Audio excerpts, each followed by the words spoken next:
Here we are.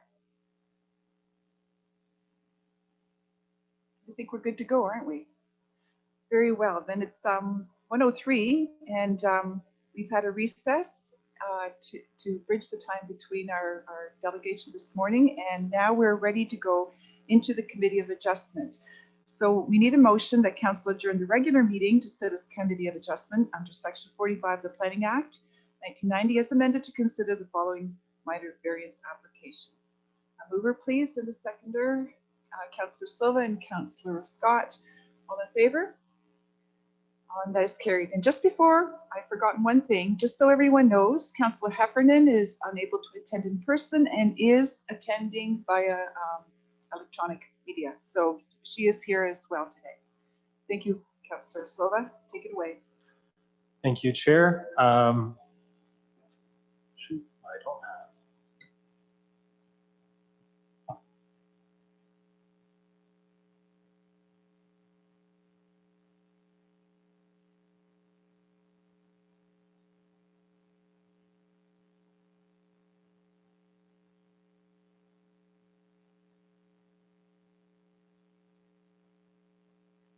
Okay, sorry about that. I will call this public meeting to order. We'll start off with letting you know that if anyone wishes to receive notification regarding the minor variance or any other planning application being considered this afternoon, I ask that you please send an email to planning@middlesexcenter.on.ca and indicate in your email which application you would like to receive notice on.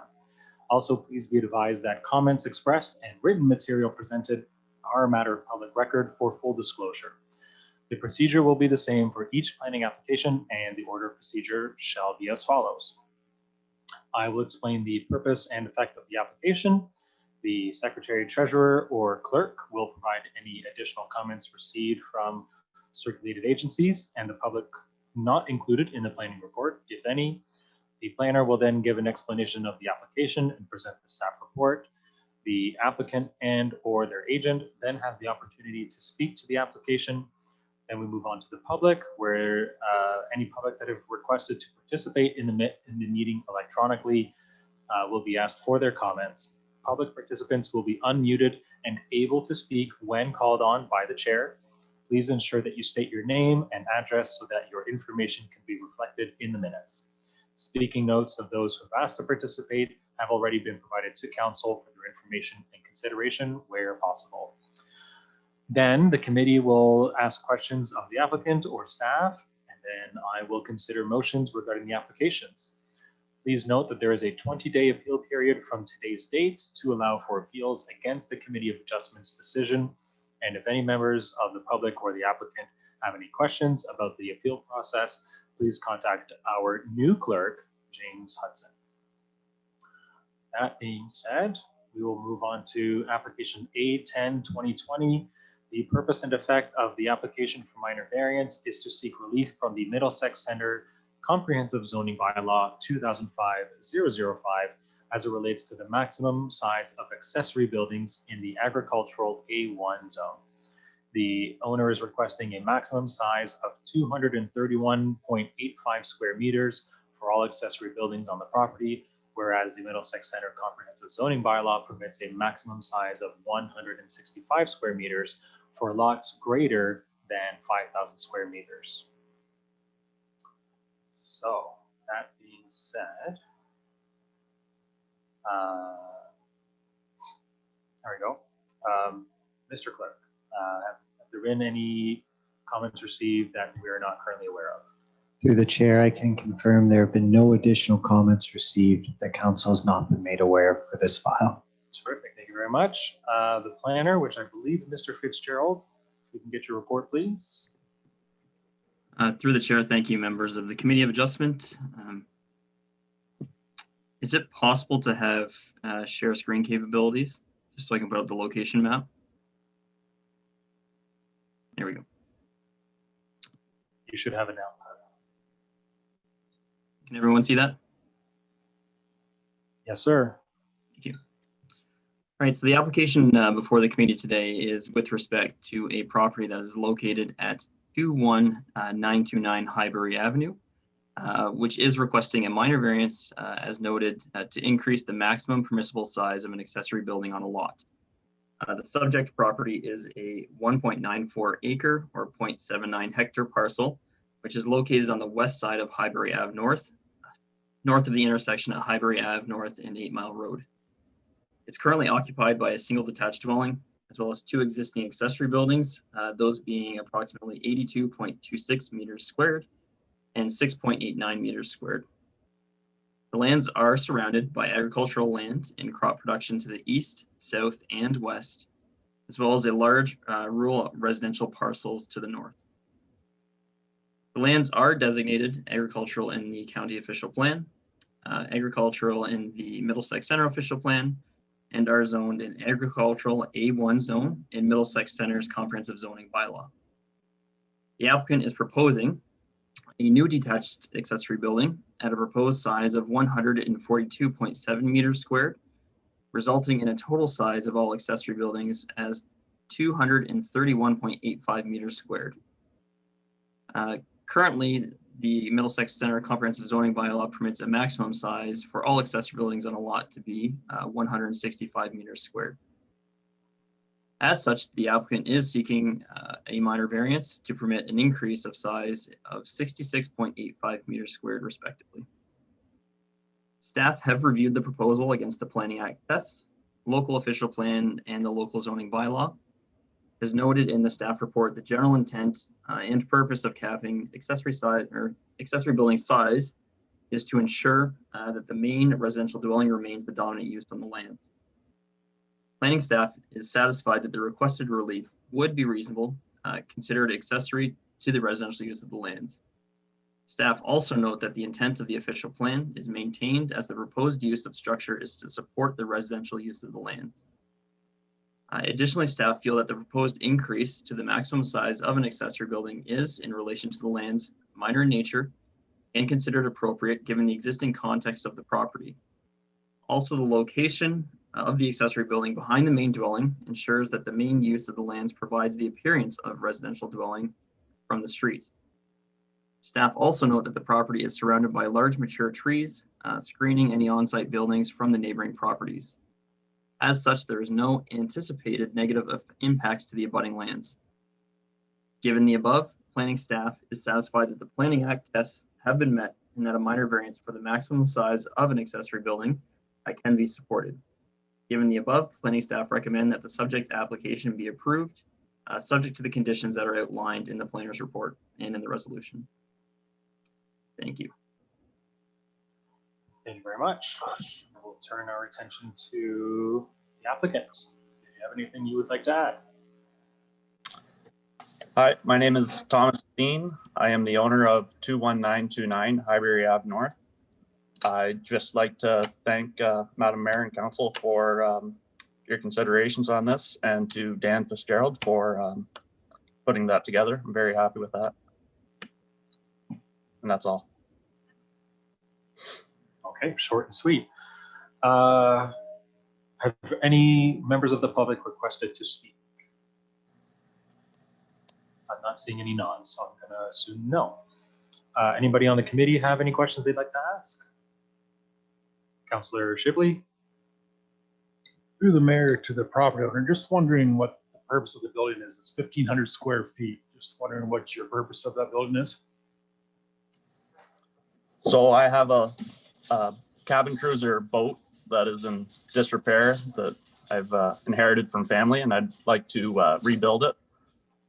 It needs a 12-foot high door to fit it in there, and the space to work on it. Also to support my hobby purposes, to store my tractor in there as well.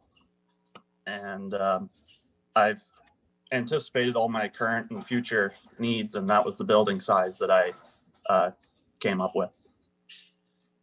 Okay, thank you. Anyone else? Seeing none, I will entertain a motion.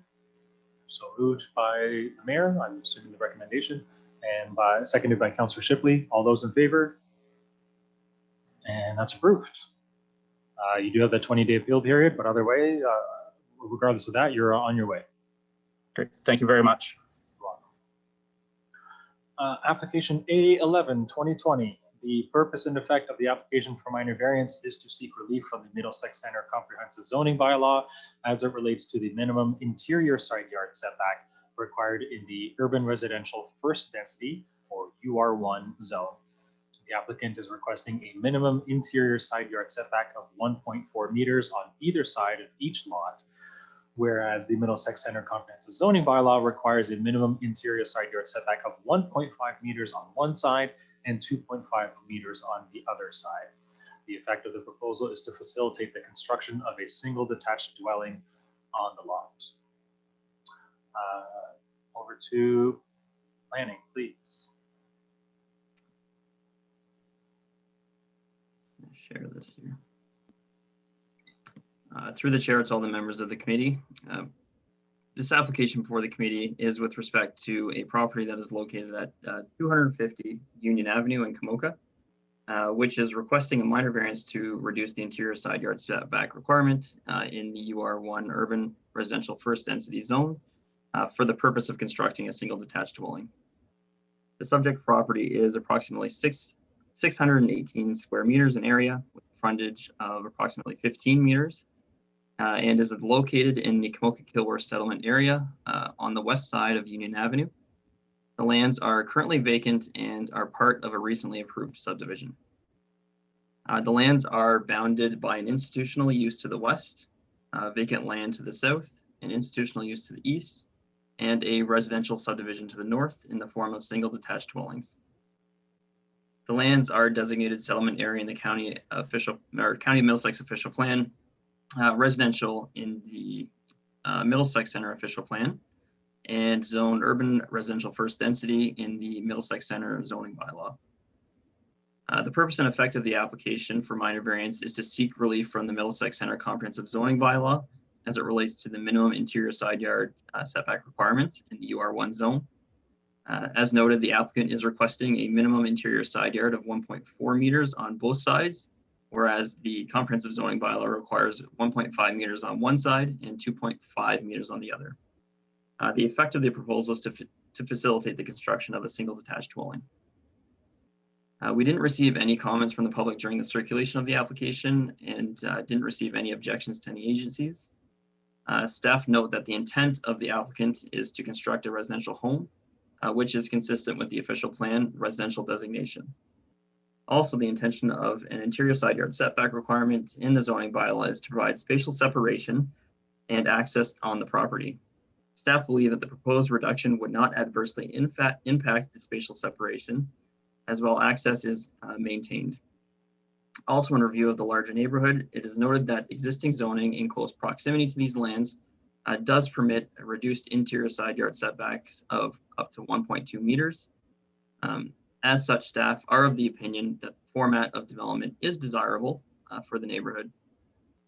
As noted in the report, staff is of the opinion that the interior side yard reductions are considered minor in nature, and it can be considered appropriate development for the subject lands, as the location of the proposed residential dwelling is not anticipated to cause any adverse or negative impacts on the surrounding uses.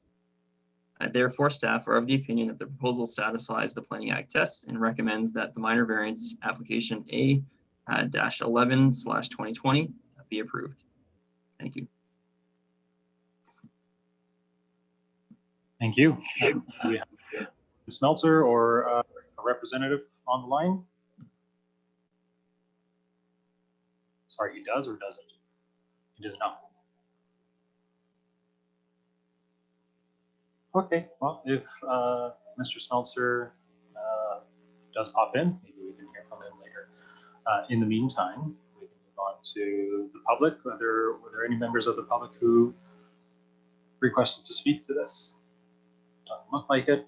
Okay, committee, any questions? Mayor? Thank you. It's a general question to Dan.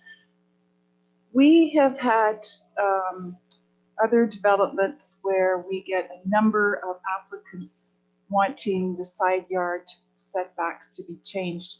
The proposed house looks like a normal kind of house that we see in our community. I'm just wondering if there's, if this is we have, what, half dozen more lots to go on that piece of Union Ave. Does it make sense to somehow, I don't know, this is one application, but I don't recall the exact process. What we did was, though, say, we make it so for all lots in a certain geographic area for a certain development.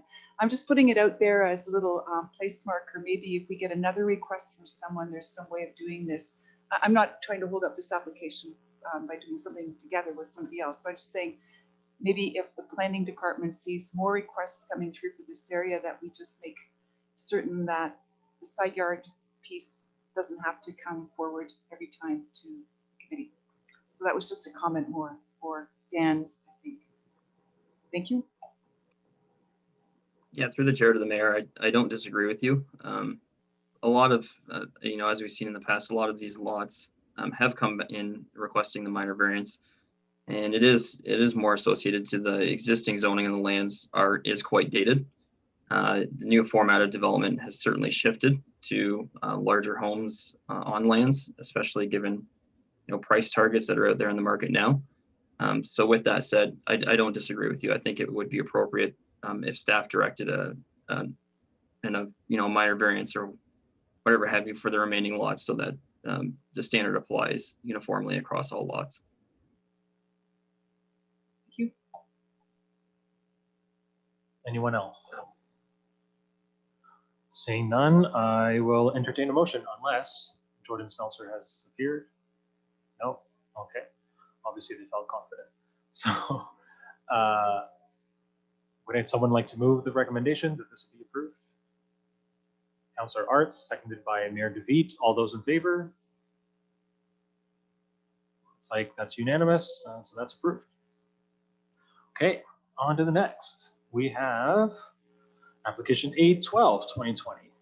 The purpose and effect of this application for minor variance is to seek relief from the comprehensive zoning bylaw 2005-005 as it relates to the maximum size and height of an accessory building in the A1 zone. The owner is requesting a maximum size of 204 square meters for all accessory buildings on the property, whereas the Middlesex Center comprehensive zoning bylaw permits a maximum size of 165 square meters. The owner is also requesting an increase to the maximum permitted height of 7.3 meters to a maximum permitted height of 7.3 meters, whereas the maximum permitted height for an accessory building in the A1 zone is 6.5 meters. The effect of the proposal is to facilitate the construction of a detached accessory building. Mr. Fitzgerald, I think you're probably up again. Through the chair, yep. Thank you, members of the Committee of Adjustment. Again, I'm just going to share my screen so that everyone can see the location map here. So this application before the committee today is, as noted, with respect to a property that is located at 12486 Medway Road, which is requesting a minor variance to increase the maximum permissible size and height of an accessory building. The subject property is a 2.01 acre parcel, which is located on the north side of Medway Road, east of the intersection at Medway Road and Bannock. It is occupied by a single detached dwelling with an attached garage. The lands are surrounded on all sides by agricultural land, which is in crop production. The lands are designated agricultural in the county official plan, agricultural in the Middlesex Center official plan, and zoned agricultural A1 in the Middlesex Center comprehensive zoning bylaw. The applicant is proposing a new detached accessory building at a proposed size of 204 meters squared and a height of 7.3 meters at peak, where Middlesex Center's comprehensive zoning bylaw permits a maximum size for all accessory buildings on a lot to be 165 meters squared, and also permitting a maximum height of 6.5 meters to peak. As such, the applicant is seeking a minor variance to permit an increase in size of 39 meters squared and a height of 0.8 meters. Staff have reviewed the proposal against the Planning Act tests, the local official plan, and the local zoning bylaw. As noted in the staff report, the general intent and purpose of capping the accessory size, the size of accessory buildings, is to ensure that the main residential dwelling is the dominant use on the lands. Planning staff is satisfied that the requested relief would be reasonable and considered accessory to the residential use of the lands. Staff also noted that the intent of the official plan is maintained as the proposed use of structure is to support the residential use of the lands.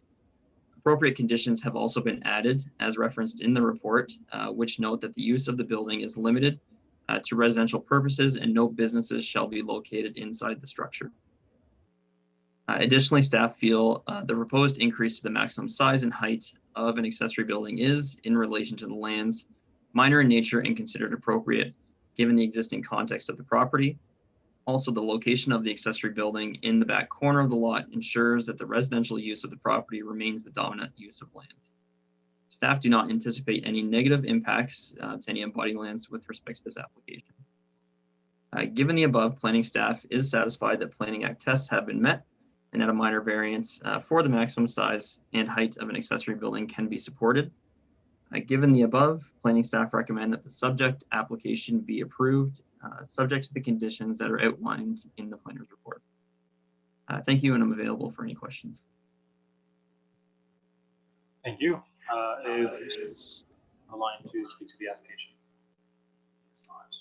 Through the chair, he unfortunately was not available to speak today, so I can answer any questions you may have. We'll see. Were there any members of the public that registered to speak to this application? No. Okay, then committee, is there anybody who has a question?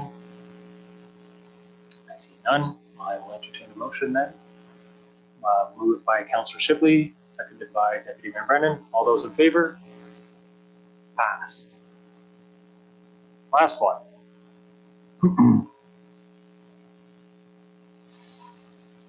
Application 813-2020. The purpose and effect of this application for minor variance is to seek relief from the Middlesex Center Comprehensive Zoning Bylaw 2005-005 as it relates to the minimum rear yard setback for buildings in the Village Commercial C1 zone.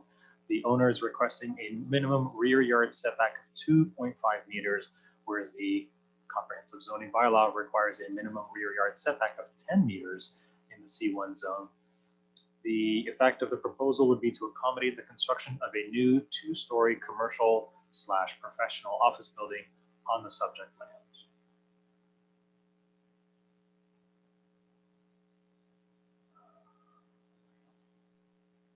Mr. Fitzgerald, if you please. Through the chair, yes. So the application before the committee today is with respect to a property that's located at 21603 Richmond Street in Arba. They are requesting a minor variance to reduce the minimum rear yard setback requirement to accommodate the construction of a new conceptual two-story professional office building.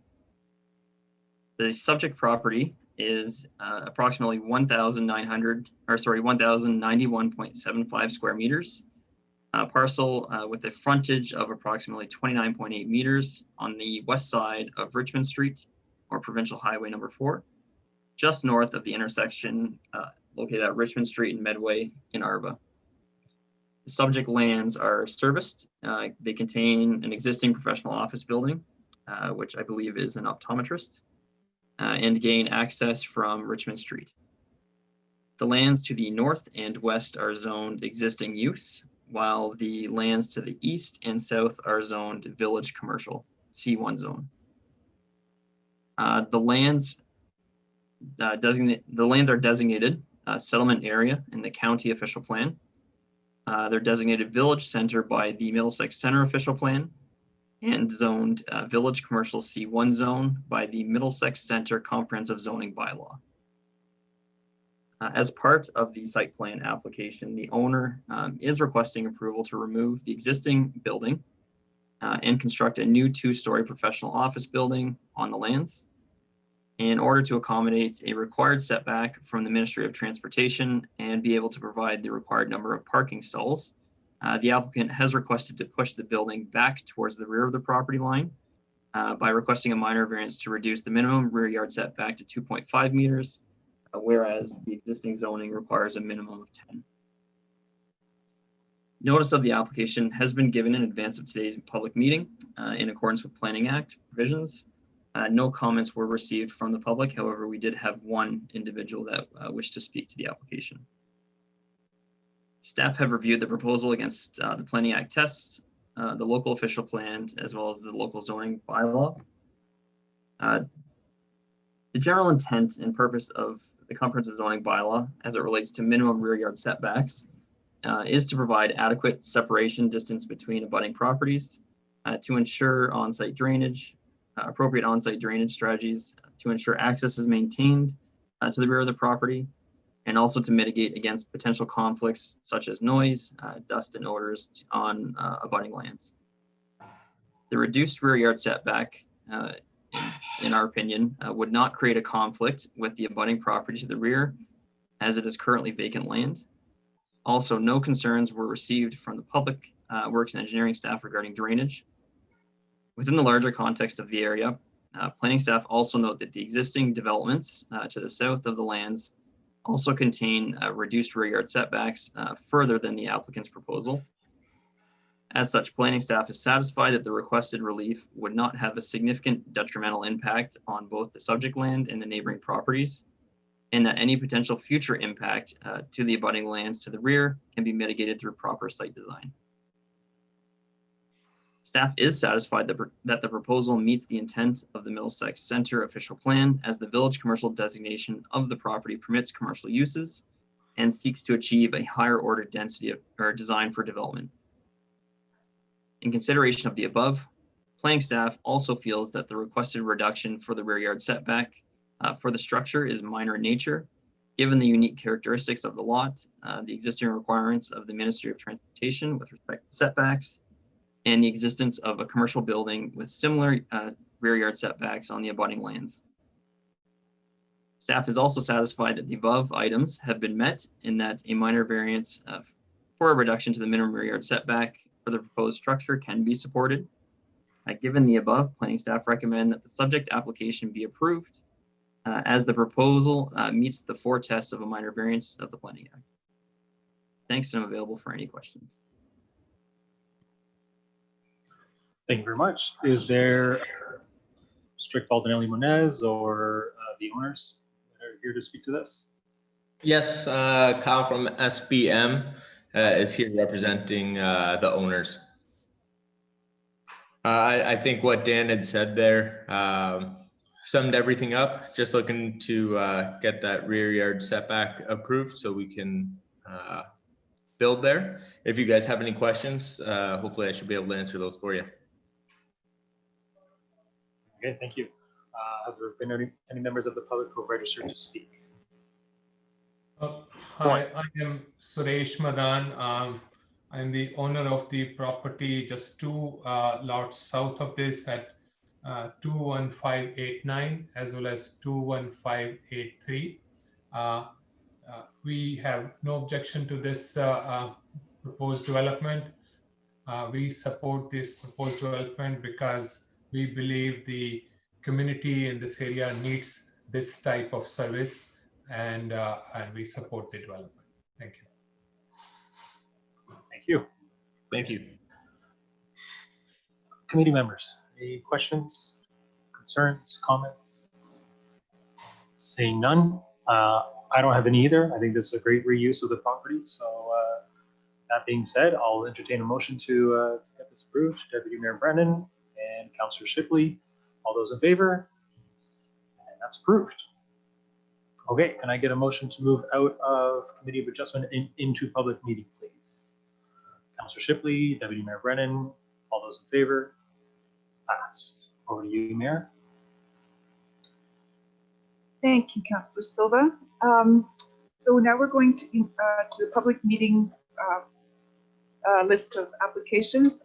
Just before we start, I'm going to just mention that the process for the planning applications that we're looking at here is essentially the same kind of order. So the first thing I have to do is then ask the planner to explain the purpose and effect of the application. The first one is B16-2020 regarding 23830 Denfield Road, and he'll give an explanation of the application, present the staff report, and provide any additional comments from circulated agencies if there are any. So that would be Dan in this, on this file.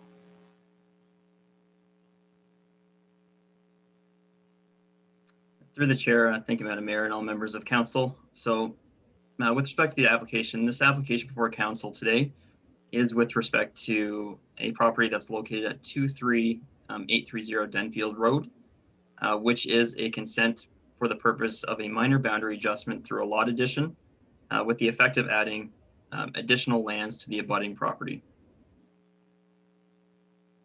I'll just put that on there so everyone can see the location of it. The subject property is a 2.06 acre or 0.83 hectare residential parcel that is located on the east side of Denfield Road, County Road 20, and north of 15 Mile Road. The property contains an existing single detached dwelling and is on private services. The subject land is designated agricultural area according to the County of Middlesex official plan and hamlet by the Middlesex Center official plan. The parcel proposed to be severed and conveyed is zoned Hamlet Residential First Density, or HR1, zoned by the Middlesex Center Comprehensive Zoning Bylaw. As noted, the applicant is requesting consent for a lot addition to transfer a 0.148 hectare or 0.36 acre parcel of land from 23830 Denfield Road, which is proposed to be consolidated with the existing property at 23814 Denfield Road. The lands proposed to be retained will be approximately 0.738 hectares or 1.82 acres. And the lands proposed to be enlarged are intended to increase to 0.44 hectares or 1.1 acres. The lands were previously subject to a consent application for lot addition under file number B17/19, which was conditionally approved by council. However, they were unfortunately now requesting a reduced lot area to be transferred and consolidated with neighboring property due to the existence of a septic bed, which is conflicting with the original proposed property line and required setbacks under the Ontario Building Code. The property is within the settlement area where severances and lot additions are permitted. Therefore, planning staff find that the subject application does conform to the local official plan. Additionally, the proposed conveyance would comply with the minimum frontage and area provisions of the municipality's comprehensive zoning bylaw. Also, planning staff do not anticipate any negative impacts with surrounding lands or uses, as they will both be used for residential purposes. Given the above, planning staff are recommending that the subject application be approved, subject to the conditions that are outlined in the planner's report. Thank you, and I'm available for any questions. Thank you for that. I will ask the proponent, Cinda Van Gorp, if you'd like to come online and present any information or speak to your application. You can do that now. Hi, everybody. My name is Cinda Van Gorp, and we are the homeowners at 23830 Denfield Road. And Dan has summed everything up perfectly, and we have no questions. And Wayne and Julie Erbschot are on board too. Wayne's in the meeting, I see, and they're quite willing to purchase the property as well, the severance. Okay, thank you for that. I do have Wayne listed as wanting to speak. Are you there, Wayne? Would you like to comment?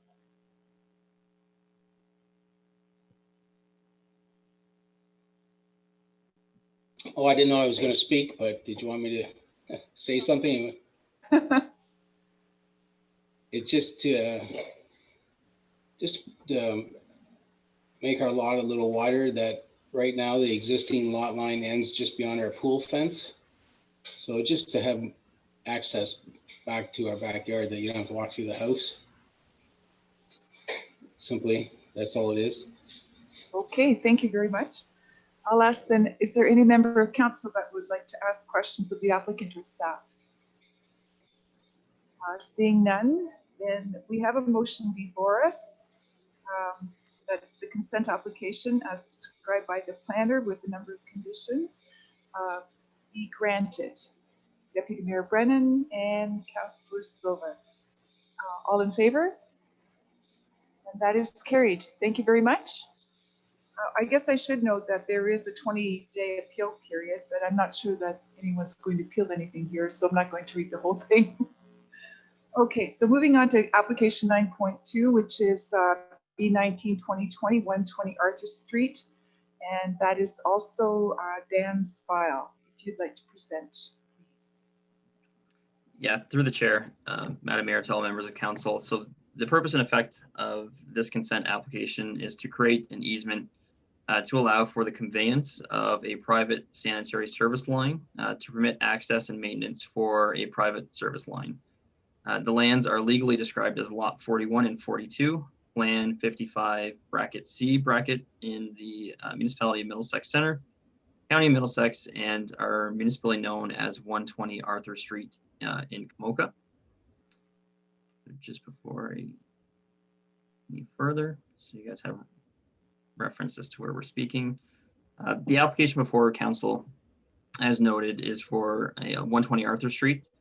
And they're seeking consent for the purpose of establishing a private maintenance and access easement as a result of consent application B23/19 and B-30/19. As committee may recall, consent application B23 and 30/19 received conditional approval on October 23rd, 2020, to establish 2 new residential building lots, as well as maintain 1 existing building lot. The subject property is located on the west side of Arthur Street and on the south side of Duke Street in Kamoka. The new lots are proposed to front onto Duke Street, as shown. Due to the engineering constraints to service the lands, the municipality has worked with applicants, engineer, to propose a solution whereby 2 new lots would be privately serviced through a sanitary line, which does extend across the back of all 3 properties.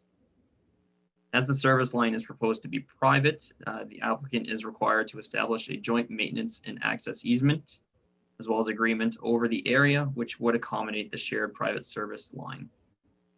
The PPS county official plan and the municipality's official plan generally permit lot creation within settlement areas, subject to servicing and compatibility issues. The easement will aid in implementing the previously approved consent application for servicing requirements.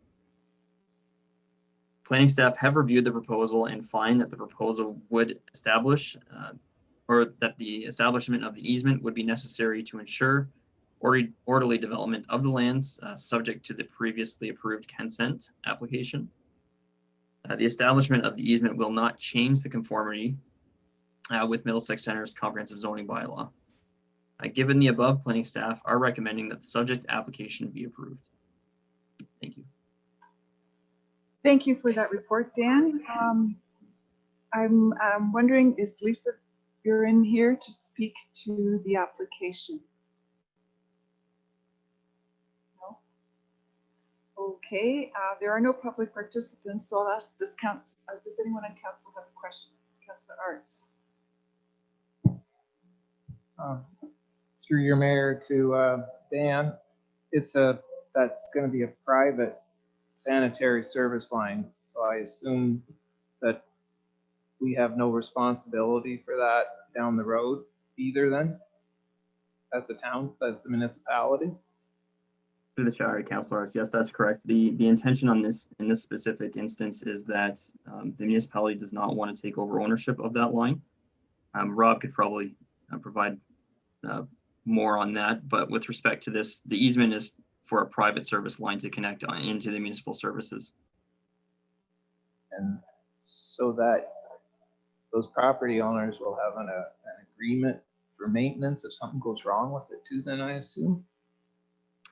Through the chair to Councilor Arts, yes, that's correct. So there is a requirement for through the actual severance agreement that an easement and maintenance and access easement agreement be registered on title as well as the easement be registered on the lands. So, and that is to basically require any future costs for maintenance and upgrading to be borne by the specific property owners and not the municipality.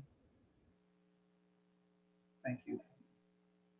Are there any other questions of the planning or staff? Seeing none, then the motion before us is that the consent application B19-2020 as described be granted subject to 7 conditions. If I can have a mover and a second, please.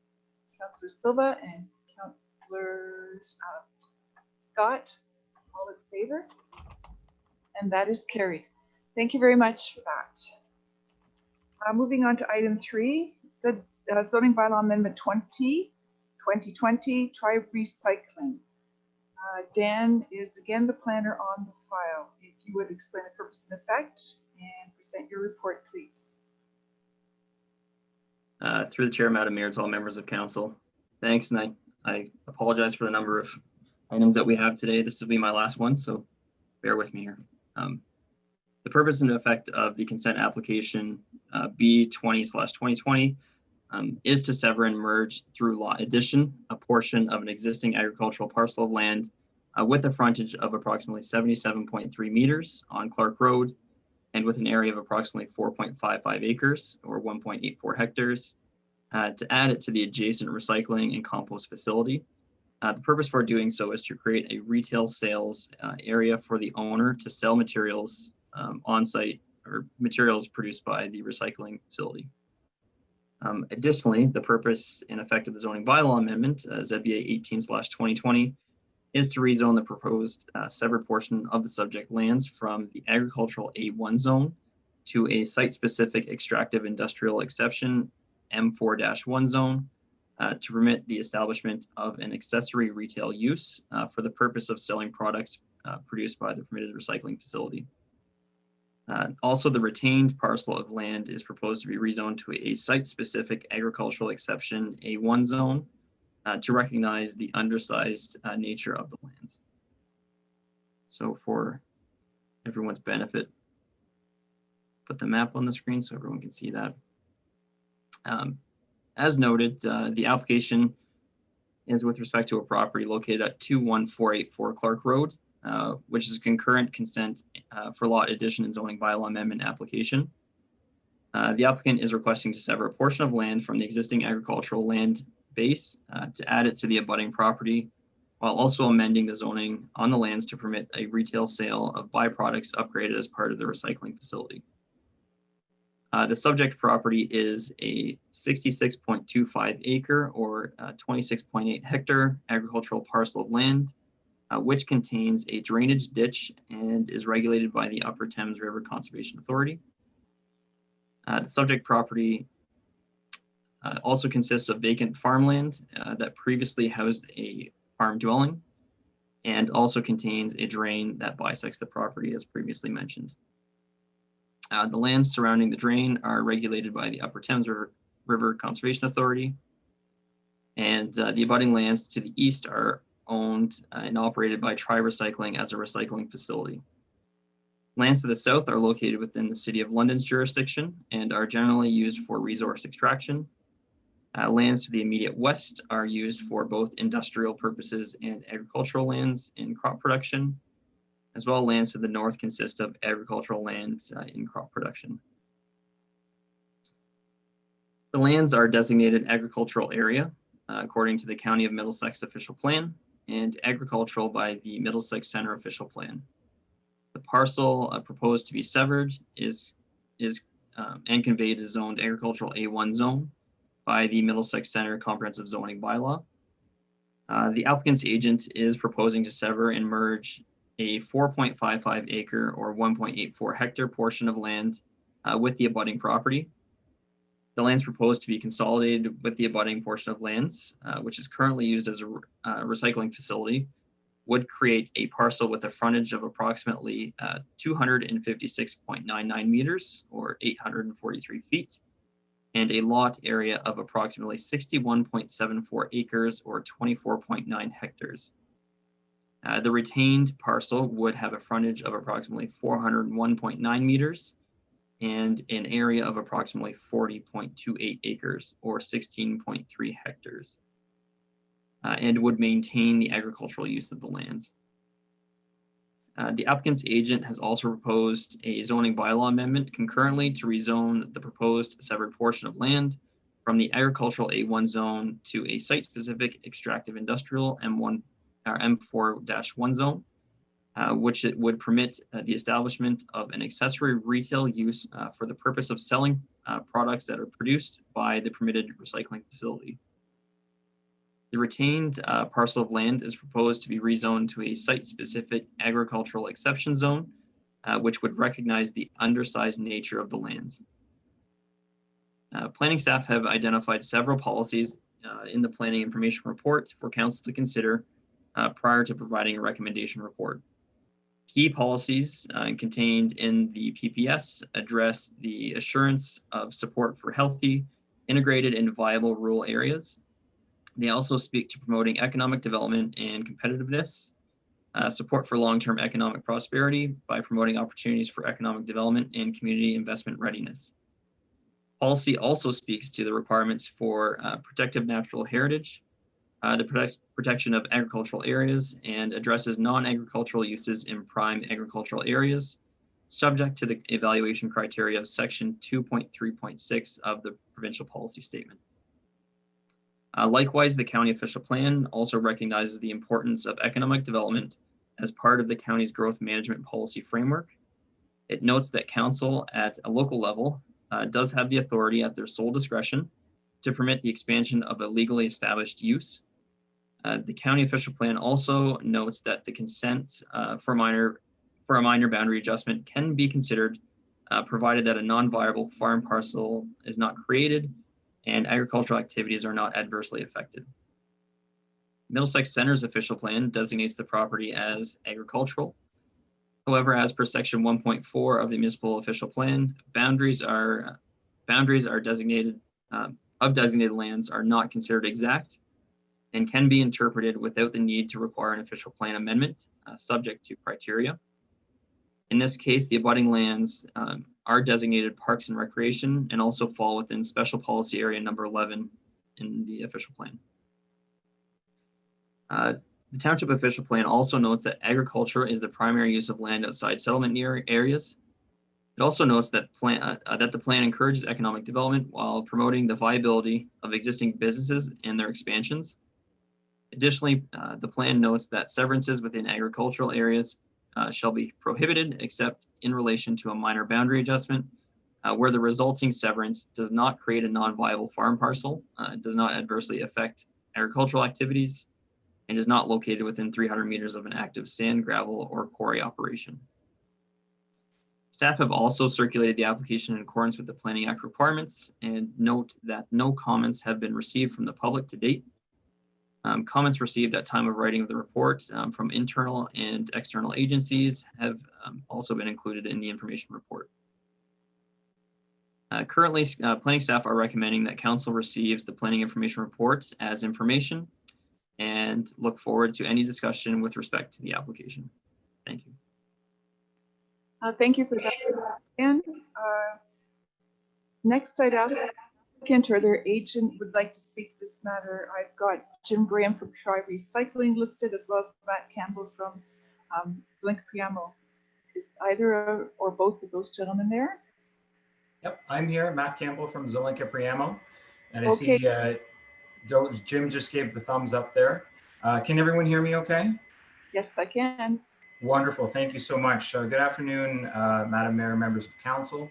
And thanks to Dan for putting together that presentation. That's a pretty good summation of what we're proposing to do here. I just want to make a couple of things clear for council's benefit. And this is the interpretation of the official plan policies that we're looking at. Now, when we're looking at the mapping here, the area that's proposed to be severed is within the agricultural designation on the map, but we are using that clause in the official plan to interpret boundaries of that designation to include the lands to be severed within special policy area 11, which is the special policy that permits Tri Recycling's existing facilities there. So this is a situation where we really have a remnant piece of property that is already effectively separated from the cultivated fields and the agricultural area proper to the north of the drain. And we really want to take that land and incorporate it into Tri-Recycling's existing operation to make better use of those lands. And as Dan mentioned, augment their operation with the establishment of an accessory retail sales operation. And what that operation is actually going to look like, and you know, we may ask Jim to expand on this as well, is the Tri-Recycling operation that's noted on the map that Dan had up there. That's an operation that takes various materials and reformats them into materials that you may use for landscaping, garden materials, mulch, things of that nature. So this facility would, or this use rather, one would be able to drive in a truck, purchase some of those materials in bulk, and then take that back to your home. It's really a great use of materials. I know Jim's operation has been quite successful, and I think it's a great thing for the area. So we're here to answer any questions that that council may have, and we'd encourage council to approve the application. Jim, was there anything you'd like to mention to council while we have the opportunity here? Yeah, Matt, I just wanted to acknowledge that we're currently doing retail of those products at our facility on the west side of the road, and by moving it to the location that we're proposing, deconflicts a lot of traffic, takes it out of an area that's regulated by the MOECP, which does simplify things for all the regulatory parties involved. The products that are sold come directly from recycling. So concrete is recycled into aggregates, which are then sold to homeowners and landscapers. Soils and compost products, which are produced on site, again, sold to residential and commercial landscapers. We do try and make it simple for both commercial and residential people, not just to drop off the material to be recycled, but also to pick up those products that we make them into on site as part of one convenient stop. So by going forward with this site, again, it's a remnant parcel of land that hasn't been feasible for agriculture because of its small size. Since the house and barn that the original owners had on it were torn down by the original owners, and it does deconflict traffic and makes it simpler for people both to recycle as well as purchase the recycled products. Thank you for that, Jim. I don't have any members of the public listed for comment or question. Does any council member wish to ask or clarify anything? I don't see any, but I had one quick question. I think I know the answer. I just want to be clear. Dan, as part of your presentation, you referenced section 2.11 of the provincial policy statement that talks about natural heritage features and such that are protected. Is this part important because this property abuts the CA regulated area? I guess it's to the east, that red hatch mark on the map. Through the chair to the mayor, yes, that's correct. That's the reason why we had identified that specific policy. I know that the applicant has also already had conversations with the UTRCA, or Upper Thames River Conservation Authority, with respect to the request, and generally has received support from them.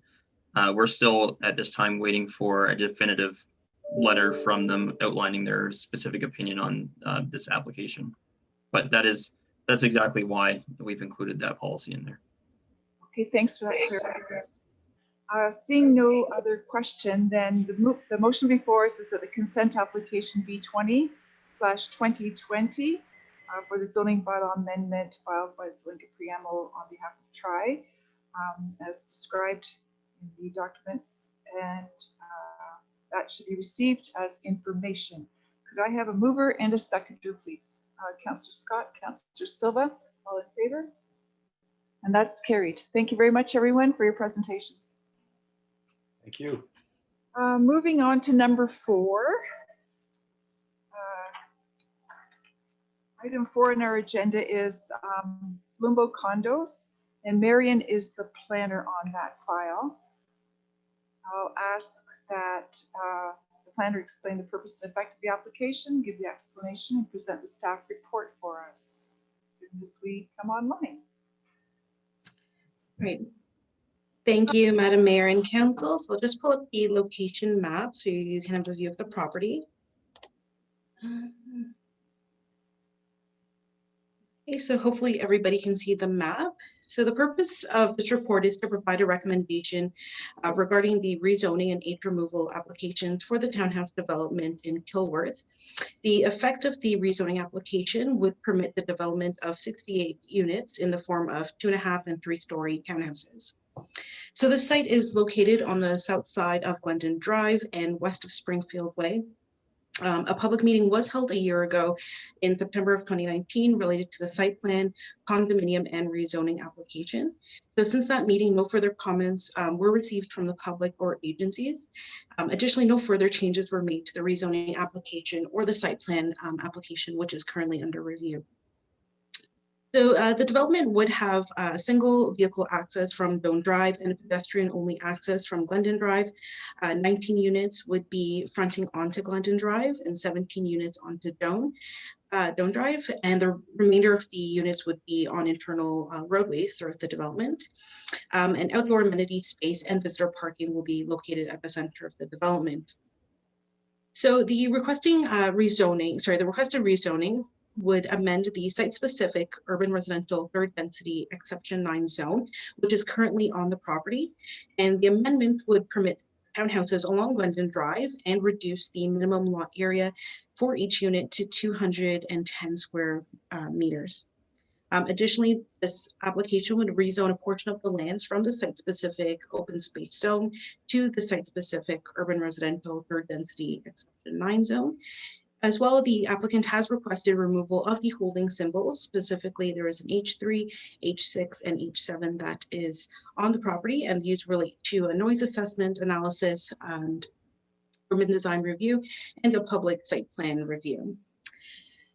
Staff are, as mentioned before, currently reviewing the site plan and also working towards draft approval of the condominium. Agencies and the public and staff were also circulated on the notice for this meeting. No concerns were raised by staff or agencies related to the requested zoning or the H removal. However, the H3 symbol related to the noise assessment study had outstanding comments at the time of writing this report, and it was requested that it remain on the property.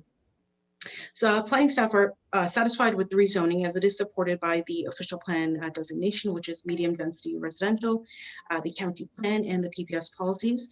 Therefore, staff recommend that the amendment to the urban residential third density exception 9 zone be approved, that the land zoned open space exception 6 be rezoned to the urban residential third density exception 9 zone, and that the holding symbols H6 and H7 be removed on the subject. I'll be happy to answer any questions. Sorry about that. Thank you for that report.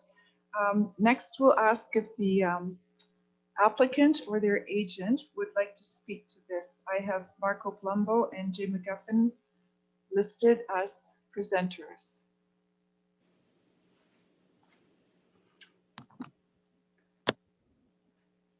Hello, can anyone hear me? Hello. Hi, actually Marco and Jay couldn't make it. My name is Benita Sankovics with Monteith Brown Planning Consultants. And I'm here representing Marco and apologize that Jay had a previous London plan hearing today, so he couldn't make this meeting. I just wanted to say thank you for the report, and we're in general approval of the rezoning and the application recommendations. We were just hoping that there wouldn't be any holdings left on the site, and because site plan approval is imminent. But I'm here to answer any questions that you guys have about the application. Okay, thank you. I had you listed as a public participant, but that's great to know. So I will then, there are no public members then that will be speaking to it. I'll ask councillors if they have questions that they'd like clarification on for this file. Councillor Arts? Through you, Madam Mayor. Tamara, is there street parking with this? In the internal private roadways, there's no street parking permitted. That's something that the CBO and the fire chief had identified that would not be permitted. There would be believe it's about 5 visitor parking spaces where visitors could park, but that would be the only street parking available within the development itself. Because I was just trying to get at this 1.5 cars per unit. Like, if there's no street parking, where does the half car go? The garage.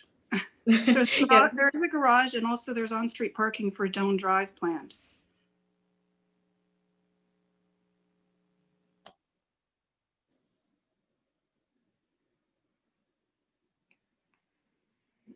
I don't think we heard that loudly enough everywhere. Could you please repeat the Doan Drive information and the parking? Oh, sorry. Yeah, sorry. The Doan Drive has planned boulevard parking. I mean, I don't believe it's been constructed yet, but the the planning and engineering files show that there's on-street parking provided for Doan Drive. And there will be a garage for each unit. So that's where you have a car in your garage and one in your driveway. Is that clear then? Okay. Councillor Silva? I was just gonna say, so I guess for clarity's sake, so that's similar to what's already been installed on Crestview Drive, along the rest of Kilworth Heights. Like, it's not street parking, it's between the sidewalk and the road. Right, boulevard parking, yes. Okay, thanks. Are there other questions or concerns? Okay, I don't see anything else. Then I'll ask, I'll call a vote on the motion, which is that the zoning bylaw amendment for application ZBA 2120 as filed by the consultants and described by our planner be approved, and that the second clause on behalf to remove the holding symbols as described also be approved. There are 2 pieces to that. Could I have a mover and a seconder, please? Councillor Silva and Councillor Shipley, all in favor? And that is carried. Thank you very much, everyone, for those presentations. And we'll move to the next item, being Timber Walk Phase 5. That's zoning bylaw amendment 3-219. And Marion, that would be your file again. Thank you, Madam Mayor and Council. So I'll just share my screen again.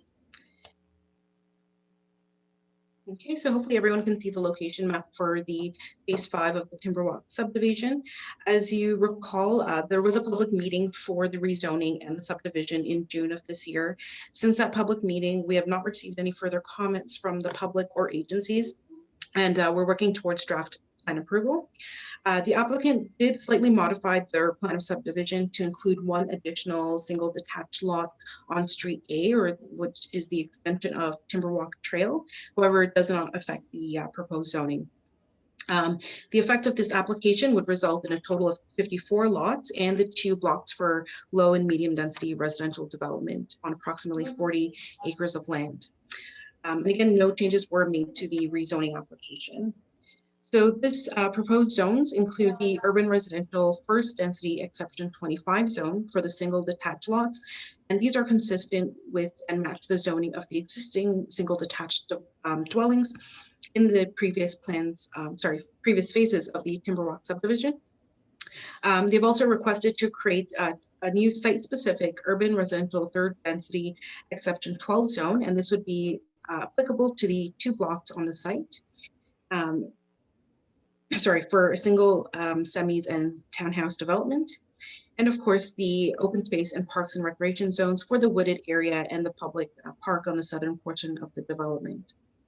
So given the previously mentioned information and advice from agencies, from council and the public, staff find that the requested zones appropriate for the development and recommend that they are approved.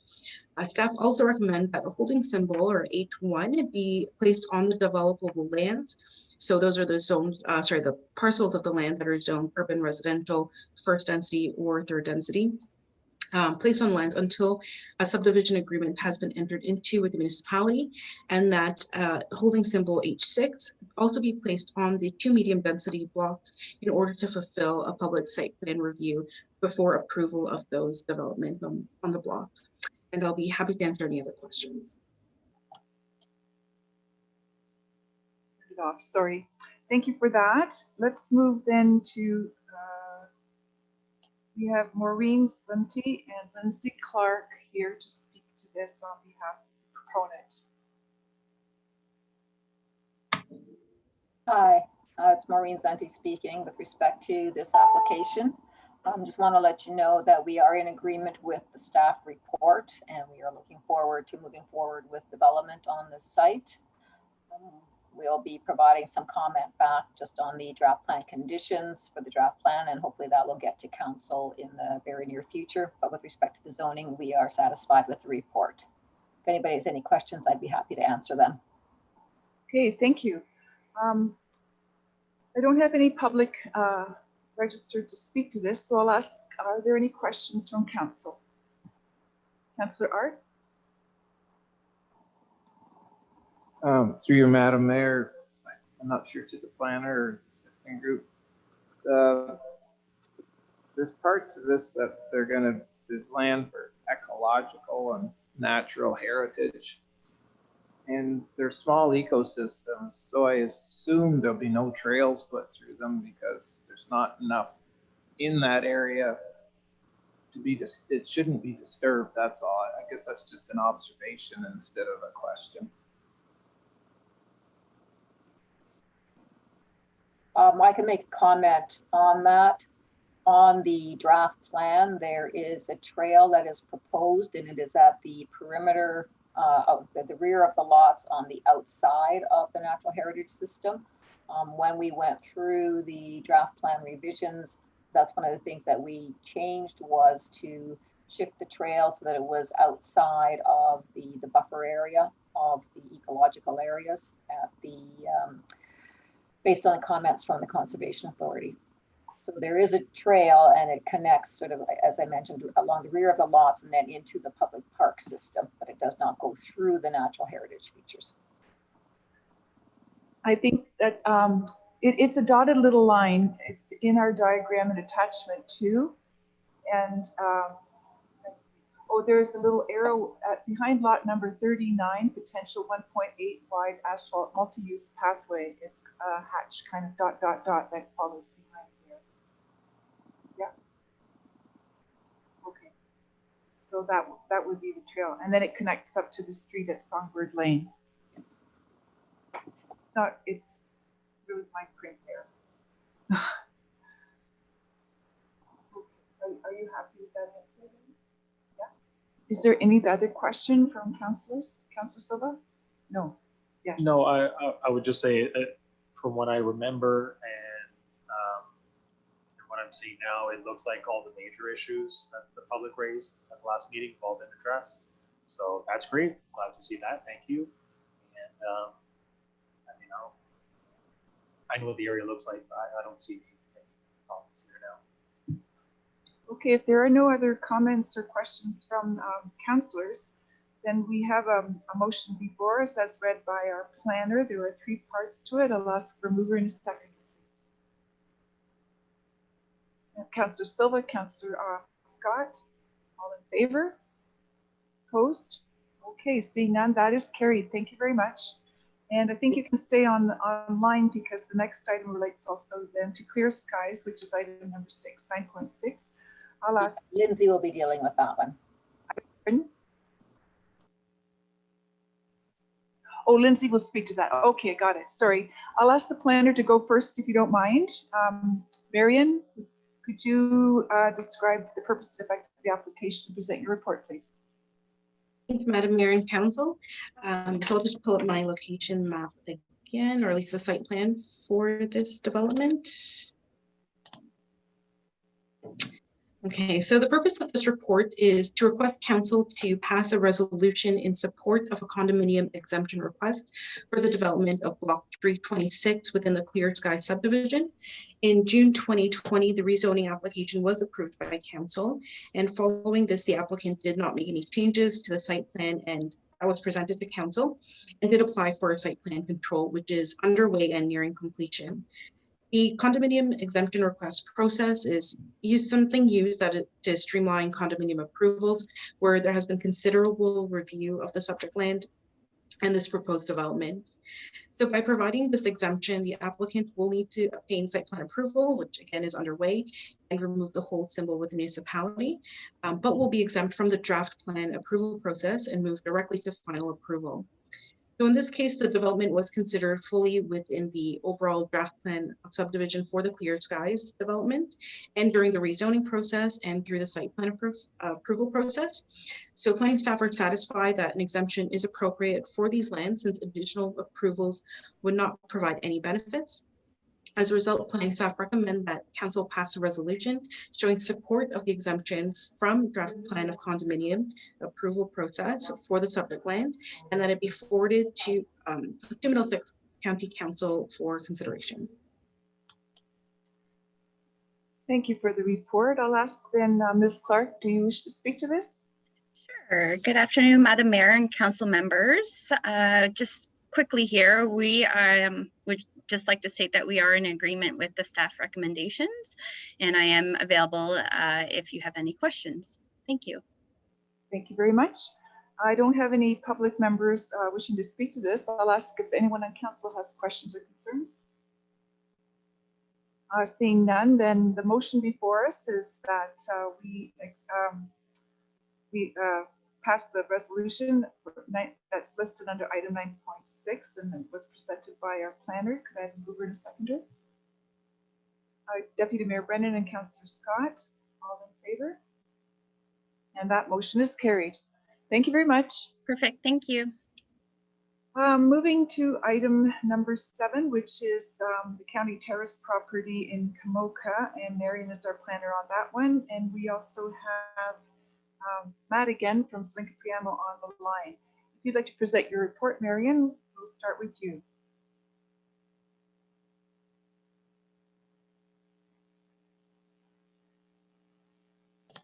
Okay, so thank you, Madam Mayor and Council again. So the purpose of this report is to provide information regarding the requested rezoning and recommendations regarding the requested consents for land known as 10072 Oxbow Drive in Kamoka. The purpose and effect of these applications is to develop the land for 50 townhouse units that are associated with the Country Terrace home, which is adjacent to this property, and are intended to operate as independent living units for senior residents. The lands are zoned institutional and designated residential in the medium density residential designation in the official plan, and surrounded by residential uses to the north, east, and south of the property, and institutional and residential uses to the west. The consent applications request that parcel of land, and if you refer to your location map, it's the parcel that's highlighted in red, that this is severed from the Country Terrace lands and are added or merged to the abutting parcel highlighted in the green. And this would create a new parcel for the development. There is also a consent for an easement that will provide access to the shared driveway for the new parcel, and this is the driveway that is currently used by the Country Terrace home.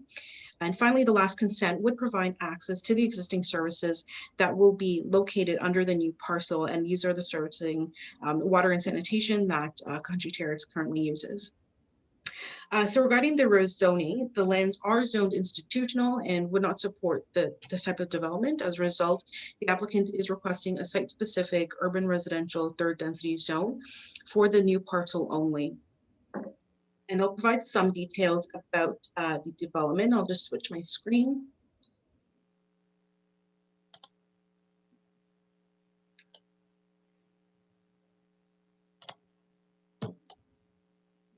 So hopefully everyone can see this. So the this is a pretty preliminary concept plan for the development. 50 townhouses are proposed, and as shown on this site plan, there's 5 rows of 10 townhomes, sorry, and a single access driveway onto Oxbow Drive, and this is shared with the Country Terrace home. The townhomes would be leased and associated with the Country Terrace home. It's the thought of the applicant that residents there would have access to the Country Terrace home services and facilities. No visitor parking spaces are proposed as is planned that the visitors can use the Country Terrace parking lot. Each townhome though would have 2 parking spaces, one in the driveway and then one in a sunken garage. The plan also at this point does not propose any sidewalks within the development or connecting to Country Terrace. The development would also be serviced with municipal services and sanitary. Again, this is something that would be shared with the existing servicing provided to Country Terrace along Oxbow Drive. And details such as stormwater management, landscaping, design elements would be addressed through site plan control.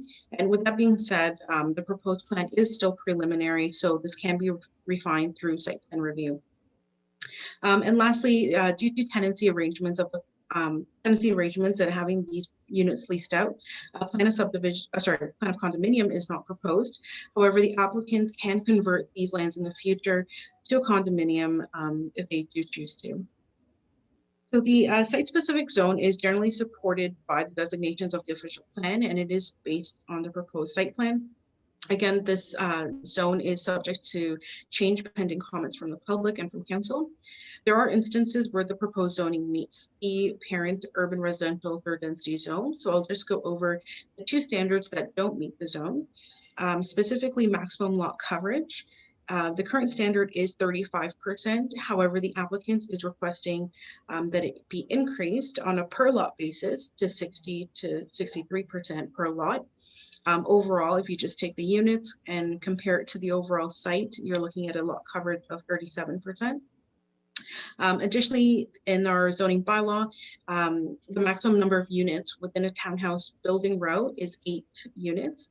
However, the applicant has requested 10 units.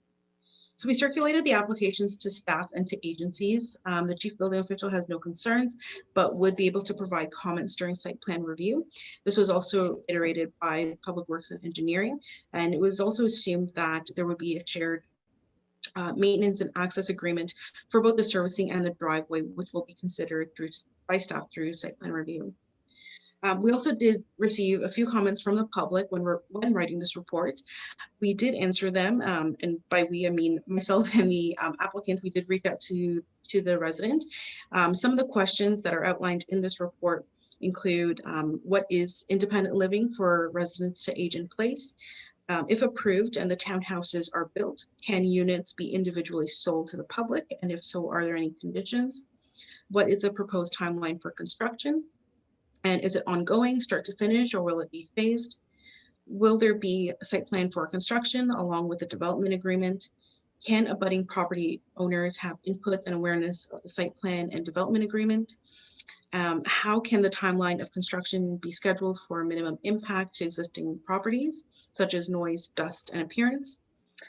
Is the official plan amendment required to change the current mixed residential and medium density residential designations of the lands to the appropriate designation for the proposed development?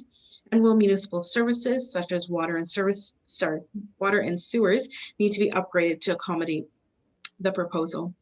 Additionally, I did receive comments from the public recently, which council should have for reference. These comments include objection to the development, since they are not in the best interest of the community or the future expansion of the nursing home. Further comments include the size and the design of the units don't reflect what would be targeted for senior living and would be more expensive and maybe more appealing for families. The current proposal is not feasible for firefighting, and that was related to the way the site plan was designed. The development should adhere to the parent urban residential third density zone. There are no provisions for open space or recreation. There is concern about the impact that would have on the surrounding community. There would be a lack of privacy as a result of this development, and that densities should be compatible with the surrounding.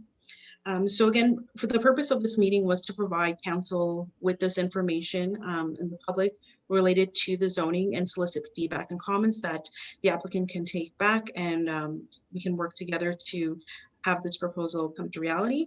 In addition, I would provide a recommendation that the recommendation of the consents be 1020, be 1720, and be 1820, that they are approved and subject to the conditions outlined in the report and in the resolution. And I'll be happy to answer any questions. Thank you for that presentation, Marion. We have now the planner to Matt Campbell. Oh, there you are. Would you like to speak to this and present your comments and report? Absolutely. Thank you, Madam Mayor. Thanks, Marion, for the presentation. Again, like Dan's in the item before, I think that's a good summary of what we're looking at here. There were a couple of items that I just wanted to expand on, that there seems to be a little bit of uncertainty, perhaps, maybe from members of the public. And we did have a discussion with those members of the public. You'll have to excuse me. I see there's a small child that has now joined my video. So the situation we're working with here is the Country Terrace long-term care facility is already being expanded. There is a 3-story expansion to the north of that building. So I understand that there were some concerns from the public about how perhaps these lands should be better used for additional long-term care beds.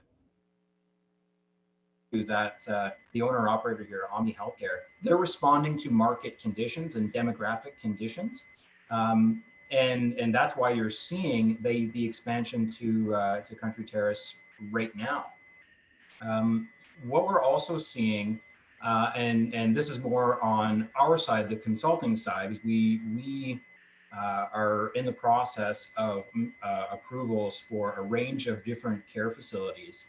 What we're seeing is that most long-term care operators are moving towards a model of aging in place. And in this particular instance, what Omni is looking to do is augment the dwelling units that they provide that may better respond to different segments of the community that may choose to live there. Now, whether that is particularly a seniors demographic, it may be support staff that work at Country Terrace, but really it's an augmentation of providing those additional levels of care and additional levels of housing choice in the community.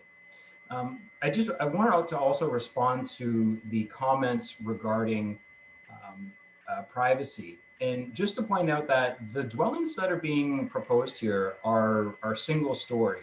And we're also looking at different accessibility features, but we're not looking at 3- and 4-story buildings here, which may have been contemplated under the institutional zone. That's the same zone that the existing long-term care facility operates under. And that facility is proposing, I believe it's a 3-story expansion. We're only looking at a single story here with building setbacks that are consistent with the standard requirements of this zone. So while I understand and can empathize with some members of the public that that things may change, we maintain this is a completely compatible development. And while the view out of their backyard may be different, we certainly believe that this is a 100% compatible development. This is a development that we're very excited for, and we think this is going to be a great asset to the community. So I can answer any other questions that council may have. I'm hoping that, I don't see it on my screen here, but the representative from Omni, Zbig Lusek, may be on this call, and he may be also to answer any other questions that council has that I can't. So thank you very much for the opportunity to speak. Again, if anyone has any questions or concerns, please let me know and we'll do our best to address those. Thank you for that, Matt. There are residents or members of the public who'd like to speak to this. I have Mr. Paul Mylans and Derek and Brooke Doherty. Mr. Mylan, Paul, are you there? Do you want to start?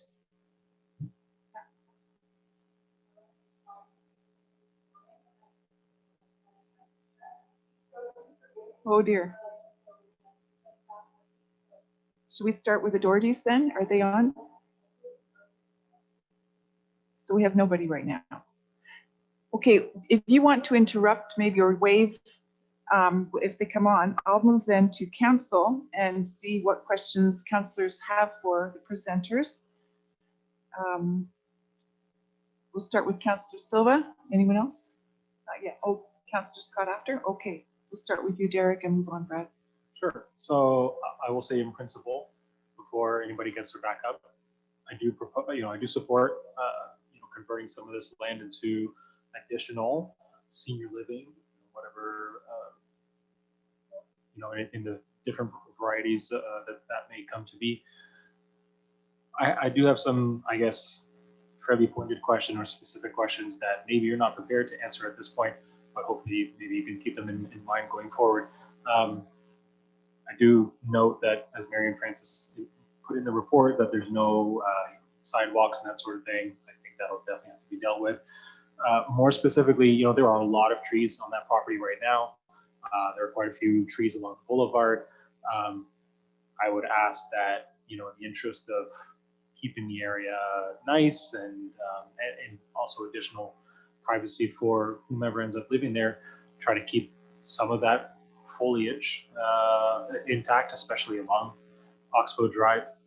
I do wonder here whose comment it is. One of the last points here before you get to one of the last points on page 5, the issue of a condominium.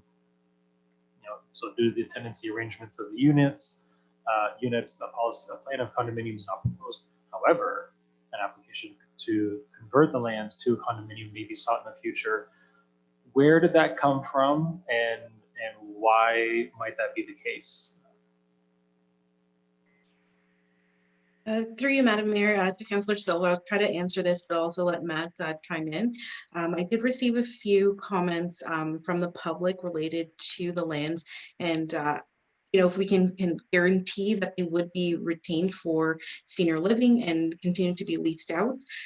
From the applicant, it was their intention for it to be leased out from the beginning. However, like any other leased property, it can be converted to a plan of condominium or a condominium at any point in the future. That's something that could happen in the future. But at this time, I believe the applicant had only envisioned that it would only be leased out and not subject to a plan of condominium. So if I can just expand on what Marion just said, I think the issue of a condominium in this case is a little bit of a red herring. And the reason why is that any form of dwelling unit can be converted to a condominium. And what we're seeing across the board with our multifamily clients is that usually in any development, whether it is rental or if units are sold off to the public, largely they go through the condominium process anyways. It's because it allows the owner to sell off individual units whenever they want to generate cash flow or whatever they have to do on their end. Usually it's on the financial side. We get this comment quite often in regards to what the ownership type is. In land use planning, the ownership type is not something that we typically look at in determining the compatibility of the use. There's a saying in land use planning, we don't zone for people. And that means we are prohibited under the Ontario Charter of Rights and Freedoms by dictating which person may live in any given dwelling unit. And the condominium process has no effect on that whatsoever. So while it is Omnia's intent to not go through the condominium process at this time, there's certainly the ability to do that in the future. And if it offers the level of comfort to the public and to council, the condominium process is another public process. So any concerns related to a condominium can be dealt with at that time. Thank you. Okay, so I guess my follow-up question then would be the existing building, the whole property and the existing building is zoned institutional now. Is there not a way to do this under the existing zoning? Like you're applying to rezone a section of the property to UR3 something, which, as you just said, would open it up to just about anybody. Okay, but I guess this is a similar concern that came up last year with a application at the southwest corner of Glendon and Kamoka Road, where the proposal is I think it was a 5-story build, the 2 5-story buildings, which was intended to be for retirees. But then, and I'm seeing again now, there's no guarantee, but we certainly have a need for that mix of housing. And I guess all you can do under UR3 is say, well, that's what we intend to happen. But 3 years from now, 5 years from now, regardless of how we feel, depending on the regulations in place at the time, you might be able to convert this over to I don't know, any other type of housing instead, as opposed to something intended for retirees who want to age in place and everything else you've outlined here. Thanks, Councillor De Silva. If I can respond to that, you're absolutely right. Under the zone that is being requested, it does not restrict who could potentially live in these units. Now, to your original question of why can't this be done under the institutional zone? Well, it's because the institutional zone does not permit this specific form of housing.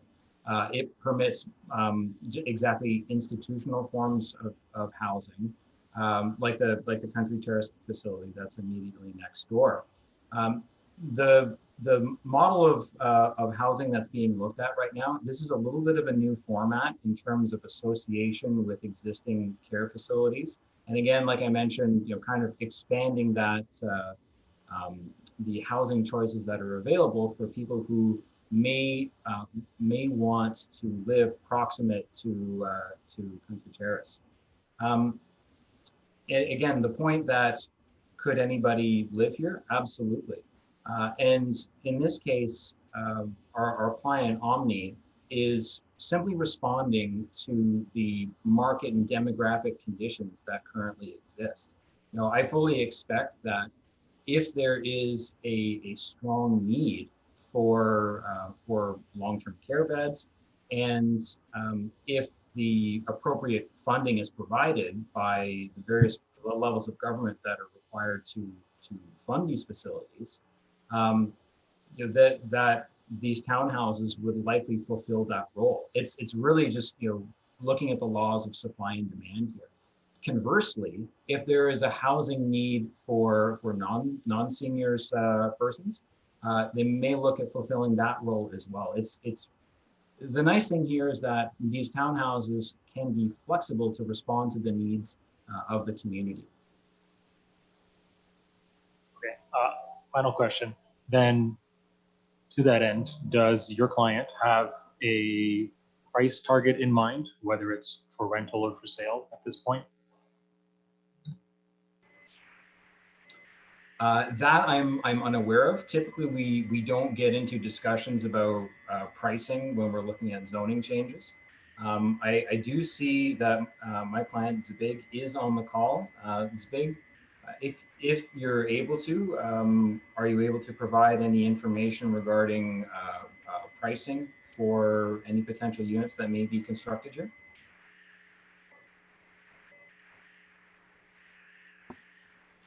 Good afternoon. Pricing has never been discussed, and typically pricing would always be reflective of market conditions anyhow. It's not like we would be discounting them for less than what we would be able to get in the open marketplace, and consequently we wouldn't be asking more than what the market would bear, otherwise they'd be left empty.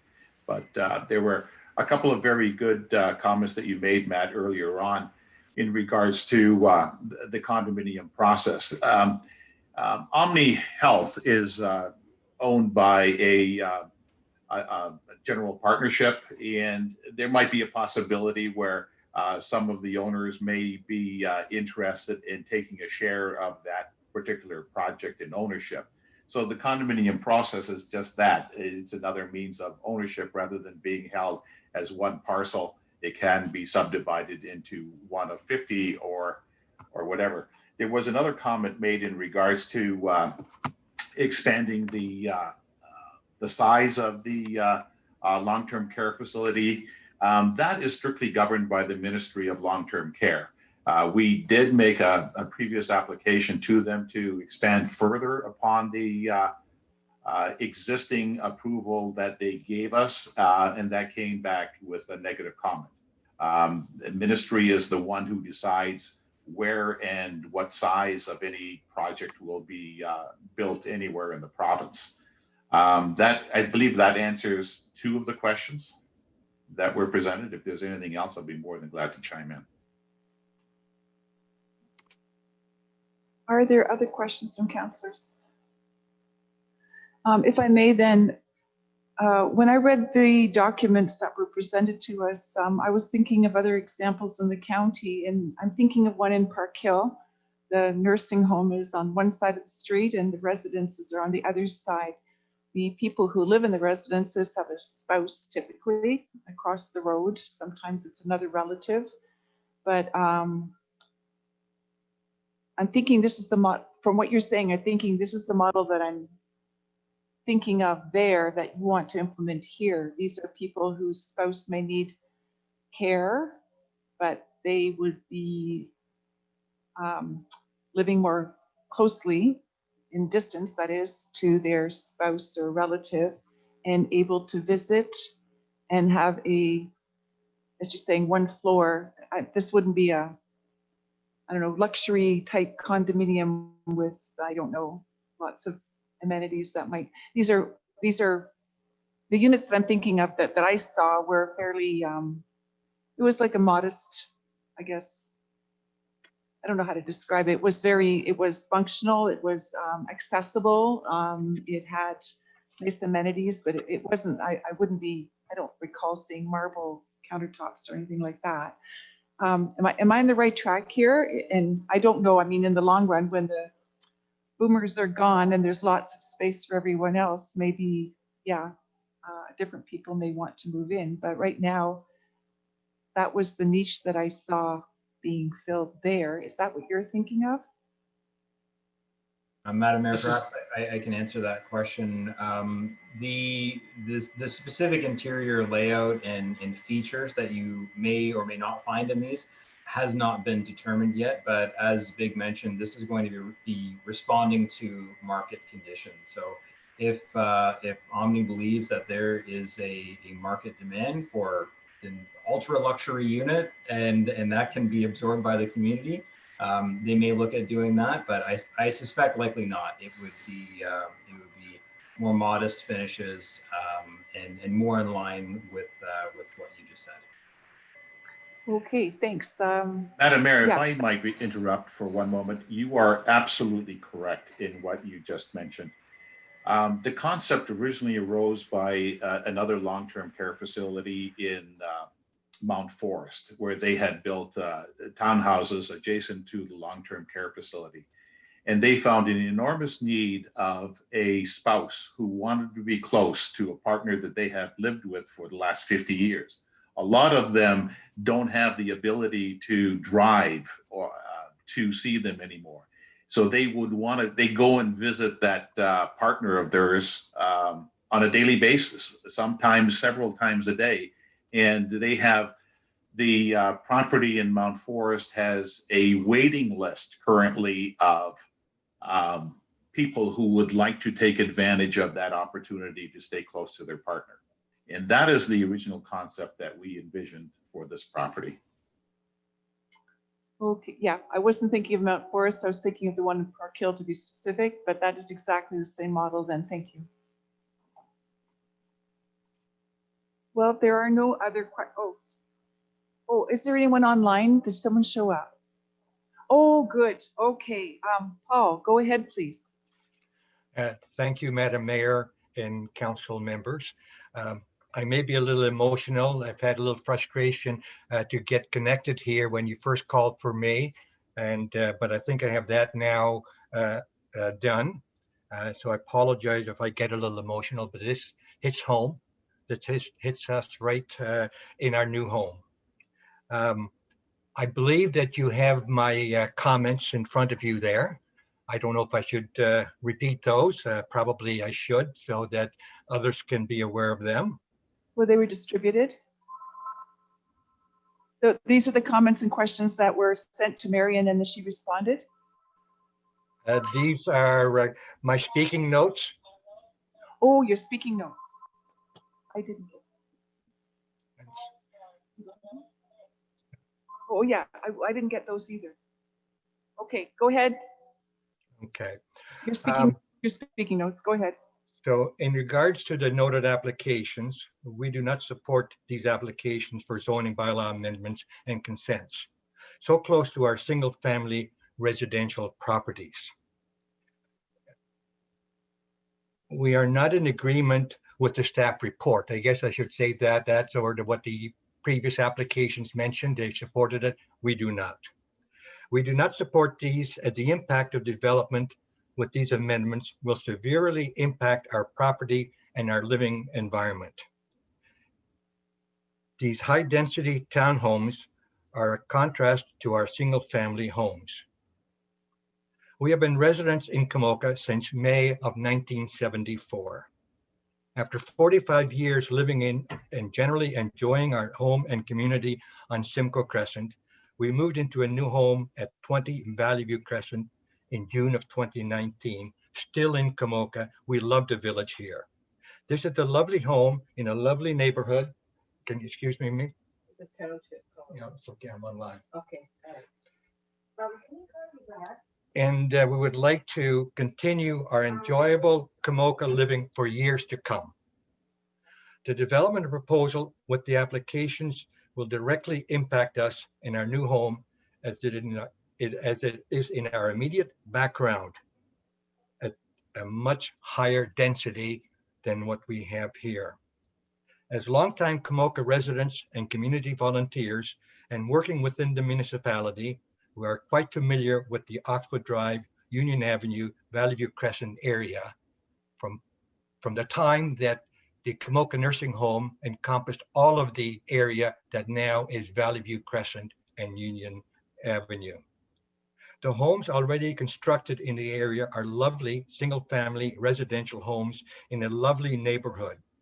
The small neighborhood is occupied by families, some with young children who play in the neighborhood, and some with teenagers who use the public roads and sidewalks for their fitness, well-being, and socializing. The impact of townhomes in the immediate area and the potential of 50 new units to be occupied by persons not of the same demographics alters the whole neighborhood, not what was expected when the families bought their homes in the neighborhood. The immediate impact of the notices that went out about 10 days ago is that several families have already discussed selling and moving, including discussion with realtors and actually posting coming soon sign. Our home at 20 Valley View Crescent is immediately adjacent to the existing institutional land proposed to be rezoned, and the townhomes proposal will be in our backyard with units permitted at only 26 feet away. The existing neighborhood is beautiful homes with relative smaller backyards laid out aesthetically and giving comfortable privacy. The townhomes proposed in our backyard would most likely, from current geographical contour, be raised and looking down on us from a very short distance. We are concerned about our privacy and safety. The morning sunshine in our backyard will be blocked. We will not be able to enjoy our lovely deck like we are able to do now. We see this as an infringement and change to our privacy. There are 10 existing single-family homes that will experience the exact same as we do at 20 Valley View Crescent, right in our backyard.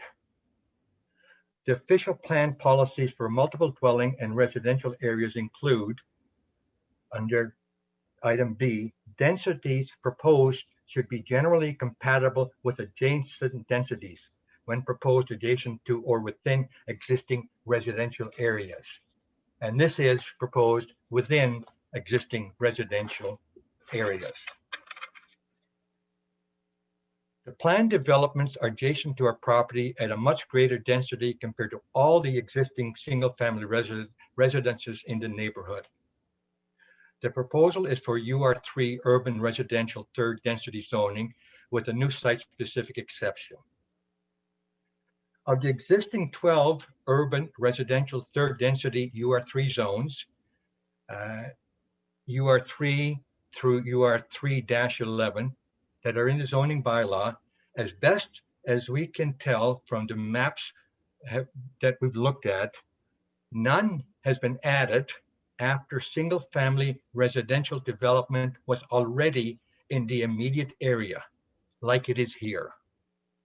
Placing such a density in the Union Avenue, Valley View Crescent neighborhood is discriminatory. ARVA has one UR3 designation. It's the old county library building across the street from any former development. Now that is condos.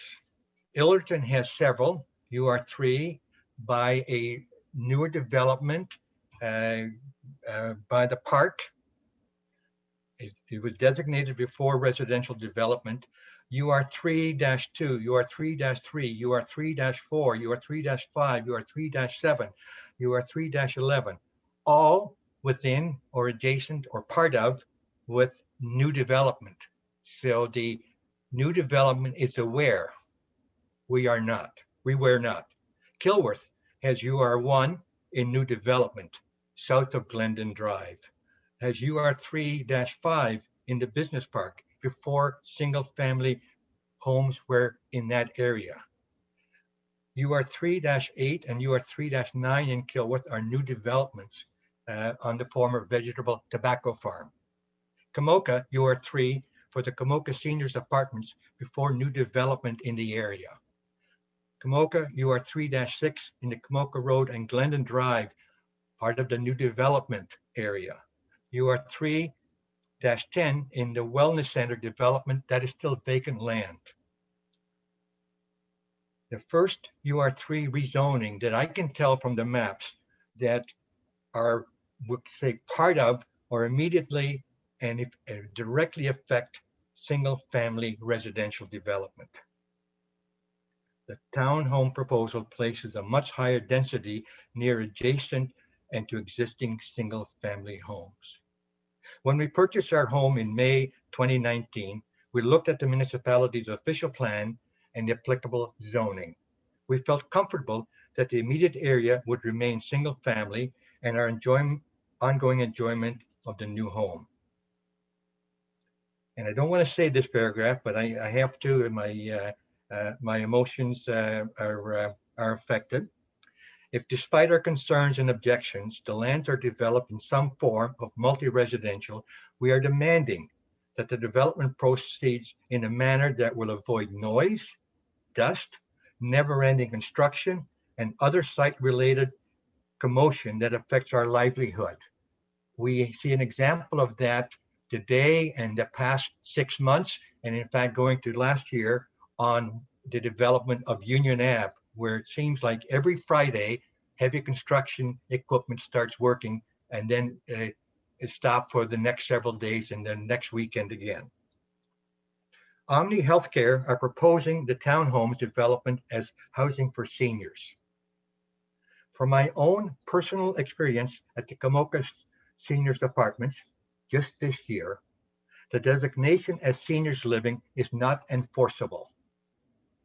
Even when government funding has been provided for seniors housing, like the Kamoka Seniors Apartments, even when the owner has been specifically incorporated in the province of Ontario as providing houses for seniors, like the Kamoka Seniors Apartments, even when the owner's registered charity application with the Government of Canada was approved as a housing provider for seniors of 65 years of age and over in a letter from Canada Revenue Agency, and that was used as authority for the purpose of issuing tax receipts. And I still refer to that letter after 35 years every year. This does not give us abutting owners a sense of comfort when we hear townhouses for seniors. Who will eventually live in these townhouses right in our backyard? We have experienced it at the Kamoka Seniors Apartments just this past year. And especially to the vulnerable seniors in that building and other people moving in. Car lights at night from the driveway shining in our backyard, right in our living room, right in our bedroom, right in our backyard. There was most of the questions were answered, and I appreciate the planners and the consultant who shared information with me. The timeline, if anything goes ahead as far as approval, is important to us as homeowners. It will be important to those that are going to finish putting up the for sale signs. I was told that the engineering staff would provide the comments whether the municipal services are sufficient. I gather from previous picked up that I did in the presentation that they likely are. My background is on municipal services for Kamoka going back to 1992, 95 construction, 97 completion, and then subsequent expansion. And I do know about, and also in Kilworth, about reaching capacity and then disturbing that as life goes on in the future and new development happens. So it is a concern, not a concern that affects us living here, but is a concern for the development of the area. As I said, I'm quite emotional. I've lost my my train of thought. The privacy that was mentioned earlier by the proponents is something that is really concerning to us. How it is located, where it is located. If it were an expansion of the existing nursing home, and as mentioned earlier at the meeting, that it would be multi floors, but I would also gather that it would be much further away. There would be more distance, not 26 feet from our backyard, and lights shining from the driveway that comes up to the back. Not sure what will happen in the back in the porch, but this is right in our backyard. And we have several other residents that that have the same impact. I think those are my comments that come to my mind at this point, and I thank you for your time and listening. And if you needed any clarification, I will certainly attempt to do that. Okay, thank you for that, Mr. Milemans. Are there any questions for from the other couple that were waiting to get on? None? So Paul's our only speaker then? Okay, well, I thank the public then for their participation. Is there anything council wanted to come back to before we close the commentary? Typically, you have the last word. Did you have a question, Hugh? Go ahead. What we're doing right now is receiving this report for information, correct? Yes, we're receiving the part with respect to the Omnicare's rezoning of the land for the condominiums. That's for information. But with respect to their the two pieces of property, the severance, not severance, it is severance. The two severances from the institutional, those are granted. So it's a receive regarding the development, the zoning, the sort of the pieces that are hived off. That's the And down the road, if anything is to be built, well, then this is subdivision. Yeah. Okay, just double checking. Yeah, because this part here is planning or geography, and the other part is development in addition. Yeah. Right? Okay. Councillor Silva. Thanks for that clarification, because I think it made pretty clear I don't oppose something being built. I certainly have concerns about what form. I would encourage Mr. Milemans, who probably missed a lot of the back and forth here, to go back and watch this later, because I think a lot of his concerns are actually shouldn't be concerns based on what we've been told at this point. So yeah, I will say I'm okay approving the severance and the easement and that. I definitely want way more thought into what's proposed to be built here and give that some serious scrutiny at some point. That's another whole process. Yeah. Right. Okay, so I'm going to read this one just to make sure everyone's really clear.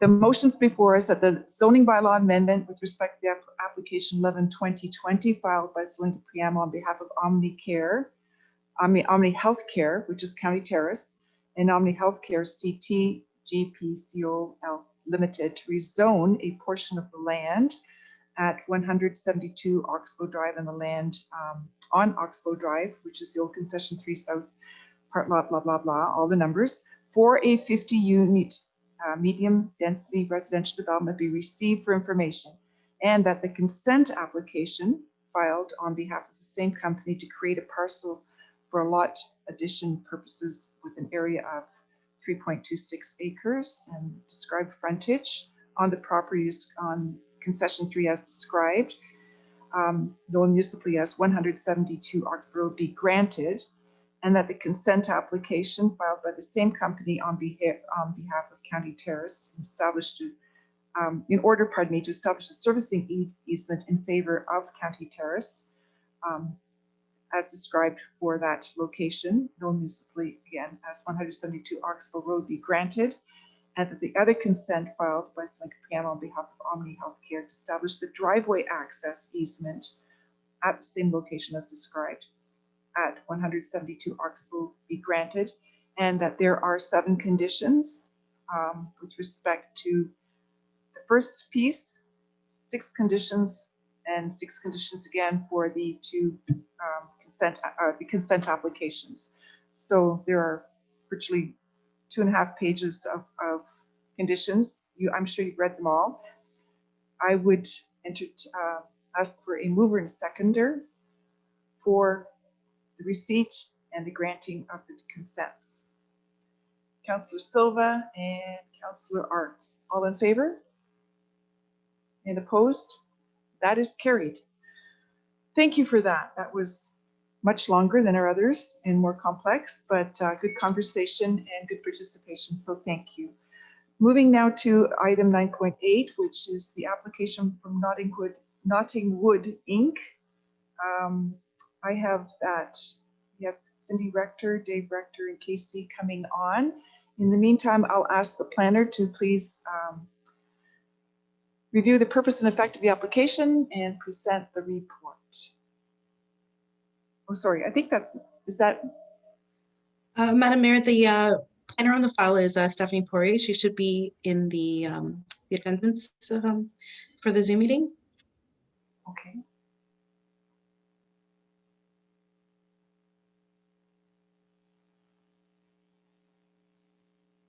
Just waiting to get connected here.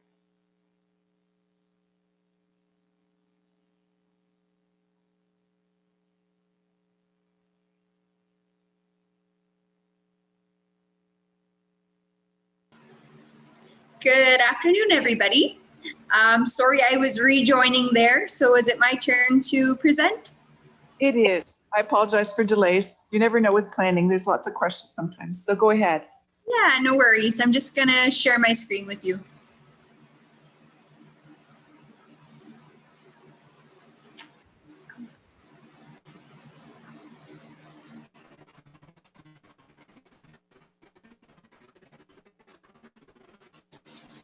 All right, so the purpose and effect of the official plan amendment application is to redesignate the subject property from the agricultural designation to an agricultural special policy area designation to allow a farm wedding venue, which is otherwise not permitted. And the purpose and effect of the zoning bylaw amendment application is to rezone the subject property from the agricultural A1 zone to a site-specific agricultural A1-36 zone to permit a farm wedding venue within an existing 372 square meter or approximately 4,000 square feet barn with an outdoor amenity space. The zone change would be subject to holding provisions to ensure development does not proceed until the completion of a noise study, compliance with the municipal farm wedding venue or license or events licensing bylaw, and a site plan agreement. And as part of the zoning bylaw amendment application, the applicants have proposed to add the following definition within the zoning bylaw.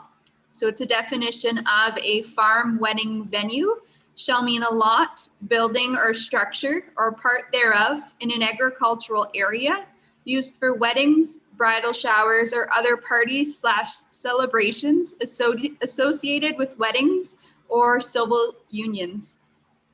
And a separate site plan application would be required in order to develop the farm wedding venue use, and the application has not been submitted at this time.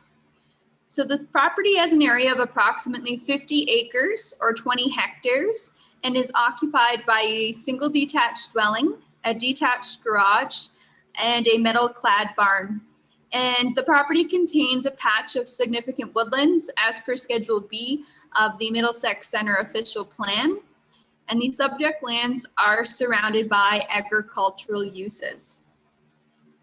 So the concept plan you have in front of you includes an outdoor ceremony / cocktail hour area near the woodlands with dinner and reception to take place within the existing barn on the property. And all other facilities required to support the events would be transported to the subject lands temporarily and would be removed upon the completion of each event. And no overnight accommodations would occur on the subject lands, and no other structures are proposed to be built at this time. As council will recall, on July 15th, 2020, an information report was presented to council and a public meeting occurred for these applications. No members of the public attended the public meeting. However, written concerns regarding noise, traffic, and compatibility / impact on surrounding agricultural areas were received.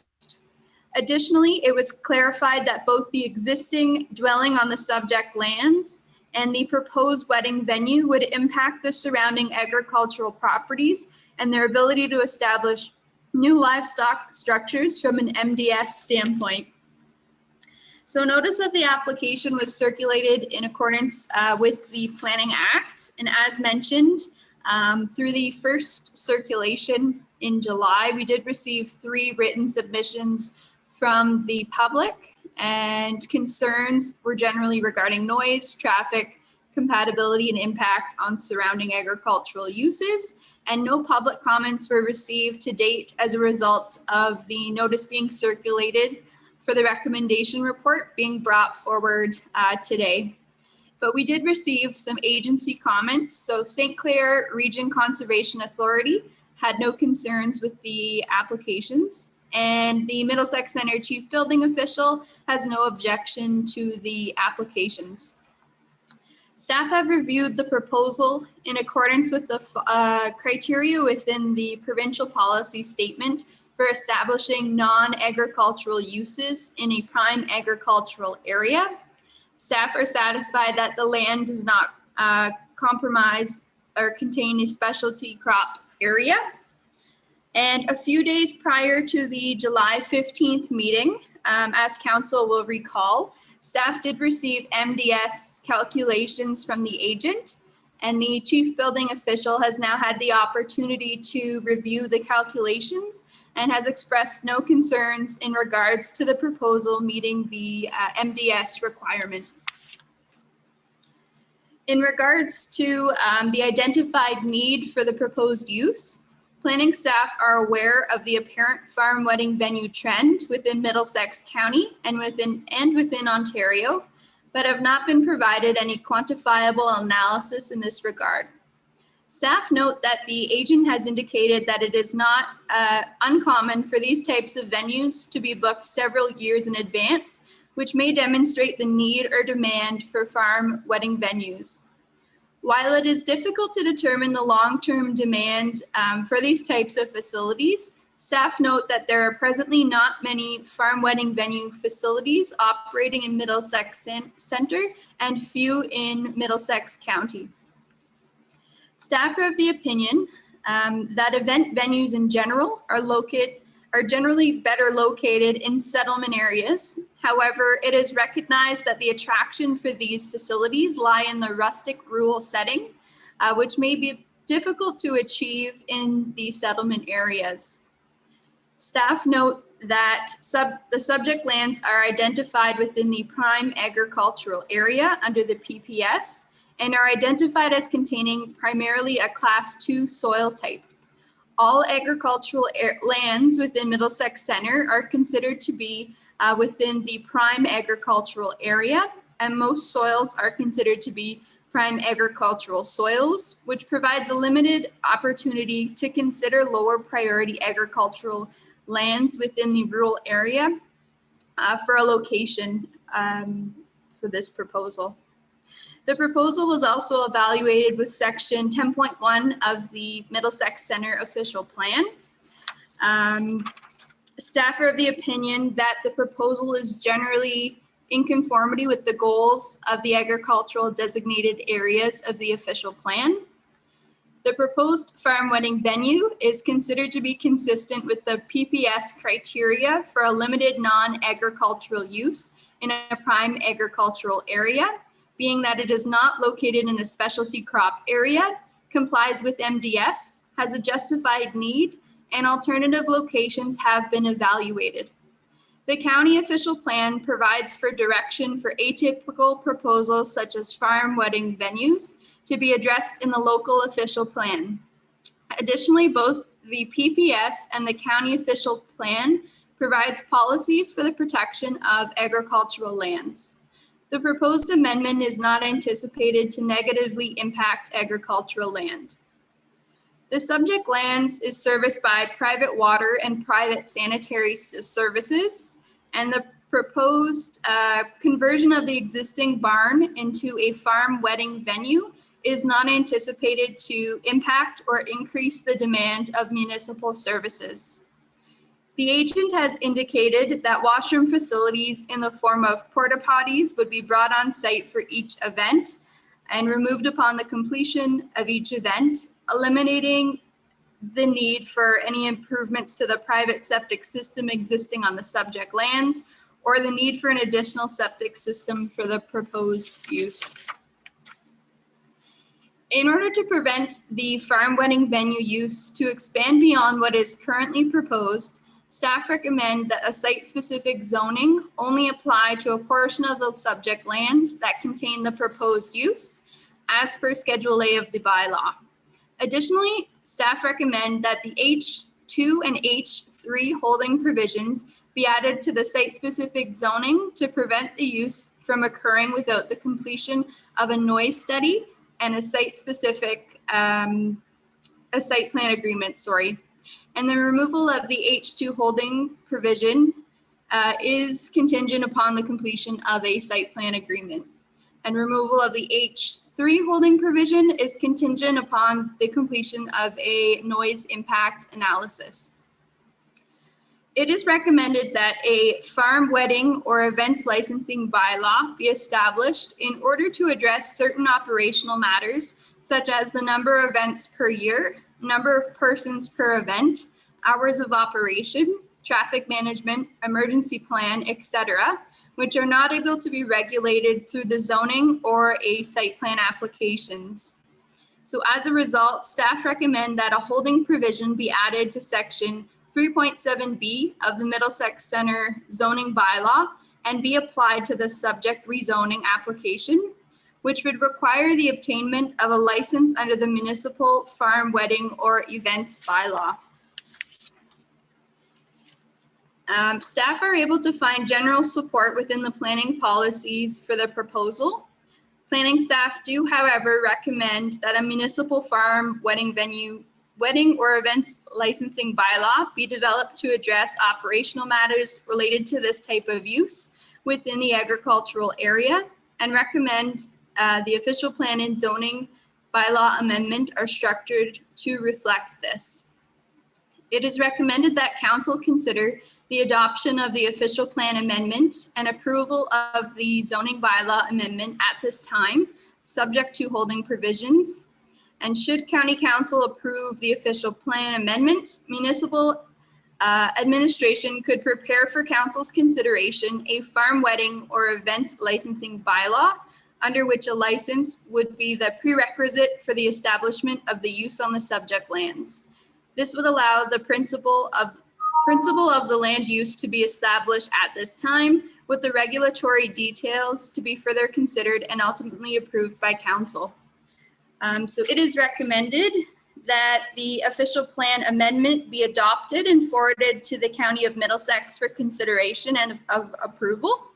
And further, that the zoning bylaw amendment be approved, and that administration be directed to prepare for council's consideration a farm wedding or events licensing bylaw subsequent to any potential future approval of the official plan amendment by the County of Middlesex. Thank you. Thank you for that report, Stephanie. I'll ask the proponents, are there any presentation materials you'd like to review with us?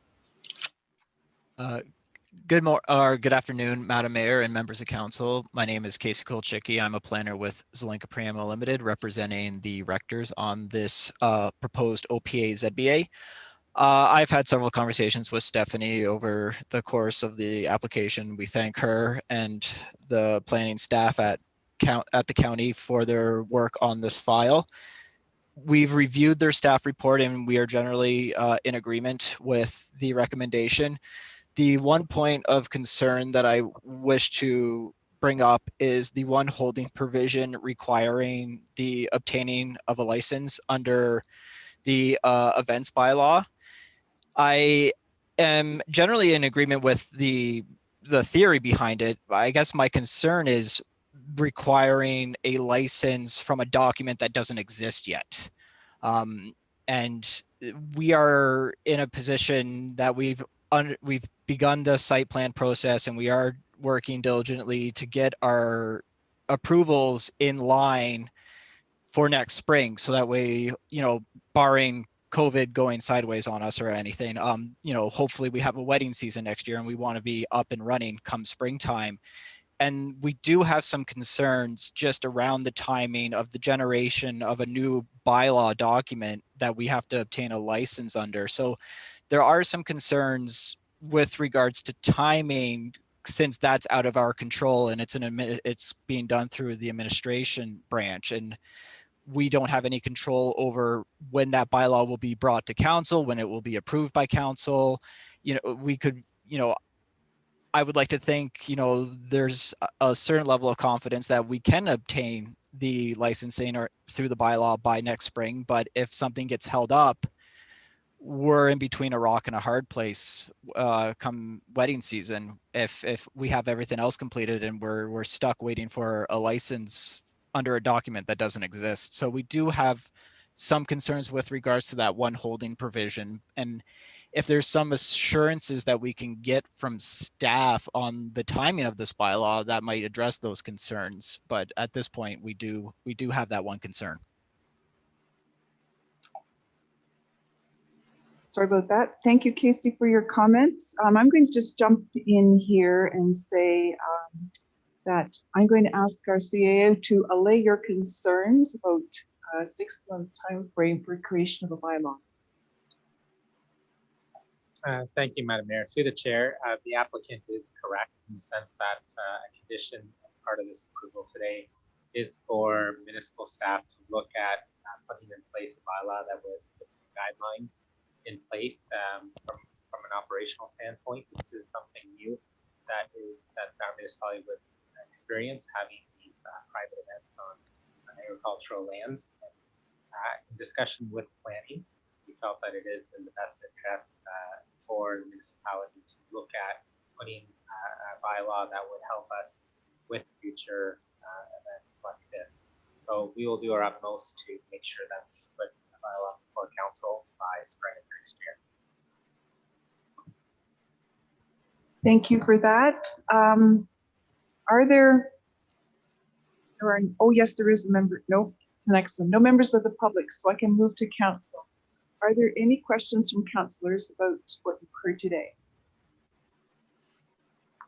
Seeing none, then I'm going to read the motion and we can have a vote then. The motion before us is the official plan amendment number 49 for land legally described as concession 7, East Part Lot 2, Municipality of Middlesex Center, be adopted and forwarded to the County of Middlesex for consideration of approval. And that the zoning bylaw amendment for land legally described as concession 7, East Part Lot 2, Municipality of Middlesex Center, be approved. And further, that municipal staff be directed to report back on the feasibility of a special events licensing bylaw to accommodate potential future approval of official plan amendment number 49 by the County of Middlesex. Do I have a mover and a seconder, please? Councillor Arts and Councillor Scott, all in favor? Opposed? And that is carried. Thank you. Now we can move to item number 9.9, which is the zoning bylaw amendment for Springer Pond developments. And that is going to be covered by Marion. If you'd like to explain the purpose and effect and give us your comments, we'll look forward to hearing that. Thank you, Madam Mayor. So I'm just going to share my screen so that there is a location map. Okay, so the purpose of this report is to provide information regarding the requested rezoning for land known as 45 Springer Street in Kilworth. The land where the market garden is being proposed is zoned existing use and is designated settlement commercial. So just to give an idea of the property, we have Glendon Drive running to the south of the property. This land also fronts onto Springer Street, where there is an existing residential home on the property, and as well Queen Street, which is vacant right now. So the applicant is proposing to create a new temporary use zoning provision on the subject land for a period for not to exceed 3 years. This temporary use provision would permit a market garden to sell fruits and vegetables at the corner of Glendon Drive and Queen Street, that's highlighted in the yellow. A small stand and parking area are also proposed on this property. So the overall lands, again, they do have frontage on Queen Street, Springer Street, and Glendon Drive. And if a temporary use is granted, the proposed market garden will only sell fruit and vegetables that are grown off-site. The proposed site is the stand that is proposed on the site is approximately 80 square feet and would be set back approximately 78 feet from the property line along Glendon Drive and 60 feet from the property line along Queen Street. The applicant is proposing that the market garden would be operational between June 1st and October 31st, but the stand will remain on the property year-round. Additionally, a grassed parking area would also be located to the sides of the stand and closer to Glendon Drive. There is a short wire fence around the perimeter, and the site does have 2 separate entrances and exits, accesses directly to Queen Street. The site was also subject to bylaw enforcement last year in 2019 when it was identified that the market garden that was operating was not in compliance with the zoning bylaw. Additionally, there was concern by county and municipal staff that the queuing of traffic along Glendon Drive and Queen Street was problematic for the traffic and flow of the area and also creating hazards. Also, there was parking along each side of the road, not on each side of the road, but along Queen Street and Glendon Drive in order to access the site. So potential customers would park along the north side of Glendon Drive and then walk onto the site to purchase their produce. So this application was circulated to staff and the Conservation Authority. As you can see that the pond is regulated, but at this time of writing the report and at the time of council, I did not receive any comments from the Conservation Authority. The county engineer again did raise concerns with the previous parking activity on the site, as well as closer to Glendon Drive and along Glendon Drive. There were also concerns about the fencing and the pedestrian walking on Glendon Drive. The county engineer did also recommend that the southerly access be closed. So this is the access that is closer to Glendon be removed, and that the entrance / exit would be further away from Glendon Drive. Public Works and Engineering also had similar concerns and were aware of the queuing along Queen Street and Glendon, and would also like to see a singular access moved far from the intersection as possible. At the time of writing my report, I did receive a few comments from the public through phone calls and through letters. These comments were related to significant concerns with the traffic from the site due to the location at Queen Street and Glendon, since it is already quite busy, and also the speeds along Glendon Drive make it unsafe for consistent traffic turning at this intersection. Additionally, there were also comments related to the fact that there are sufficient market gardens throughout the area, and that this one was not warranted or needed. There's also concerns that the market garden would become permanent at this corner, and that permitting this development and other development within the area would increase the hazards related to driving along Glendon Drive. So planning staff also has concerns with the traffic queuing along Glendon Drive and the unsafe parking activity within the right-of-way. We also suggest that the applicant undertake a site plan review prior to approval of the market garden to address parking and traffic concerns and establish appropriate setbacks for cars and for the stand itself and other items related to loading and to storage as well. So again, the purpose of this meeting was to provide council and the public with information and to solicit feedback, and I'll be happy to answer any questions. Thank you. I'll ask now that the proponent, Mr. Snyder, Brian, are you there?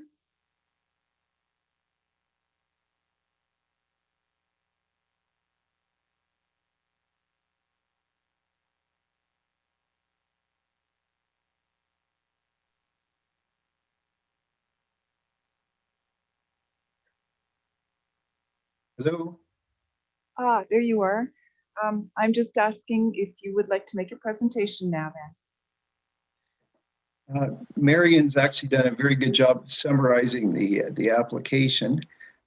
We did have discussions regarding the access to the market garden stand, and it's fairly easy just to accommodate the access by closing the one closest to Glendon Drive.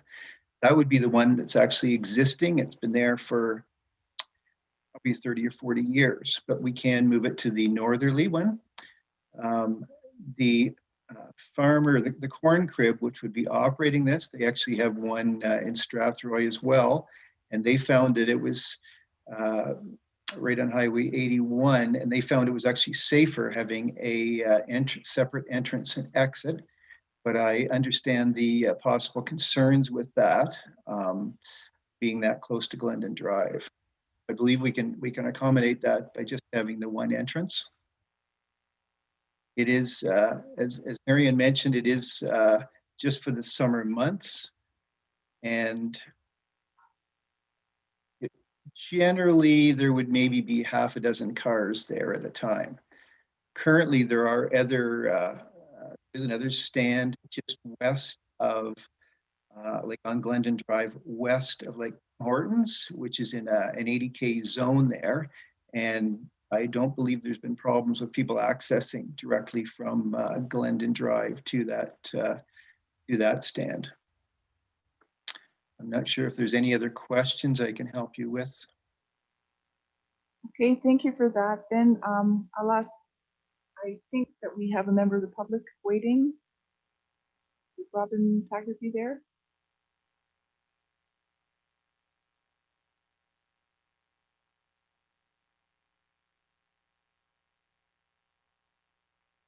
Not there right now? Hello? Good. Oh, hello, is this Robin? Yes, it is. Thank you for taking my call, Madam Mayor. I'm sorry, I didn't hear you. I said thank you for taking my call, Madam Mayor.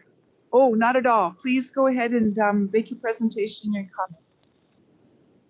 I just had a few questions regarding the proposed area, and you know, I've talked to Marion about it, and the concern that, you know, closing the one gate or the access, most southerly one. I understand, you know, the discussion is it's been there for a long time. Well, the property's never been used for, you know, legally for that that application. So the gate where it is wasn't ever designed as access to a gravel pit, so on and so forth. So my concern is we have now a northerly gate that will have traffic in and out of it, probably double, the capacity that the discussion of 6 cars at one time. If you look at the most westerly one, just on the other side of Komoka, where they are, they could have anywhere from 6 to 12 to 15 cars. So they do have ample parking for it and ample space where you can see exit and entrance onto Glendon Drive, where if you look at the Queen Street access, you're exiting a 70-kilometer-an-hour thoroughfare 2-lane without a right turn lane or much of a right turn lane, and within 65 or 70 feet of that, having traffic trying to traverse into an area that would be stopping, waiting for southbound traffic from Komoka to pass by. And I know when the previous stand was there was times that traffic would eclipse the end of the street and actually spill it onto Glendon Drive, creating some sort of a impedance to traffic going through there at that rate of speed. The only other thing I noticed the last time that there was a stand, there was people actually traversing on foot across Glendon Drive. They would park on the most southerly side, and you'd see people running across the road in between traffic and that to get to the stand. That was previously there. So, just the safety concerns on that. Queen Street has now become a very busy thoroughfare with a school on that street, and to the north development that we find, as well as a passageway over to the new Foodland and the development over there. So just with caution, if we're going to approve anything, that there be a traffic study done on that area to confirm we're not going to have any additional, concerns where we'll have traffic accidents and injury to personnel or people crossing the road.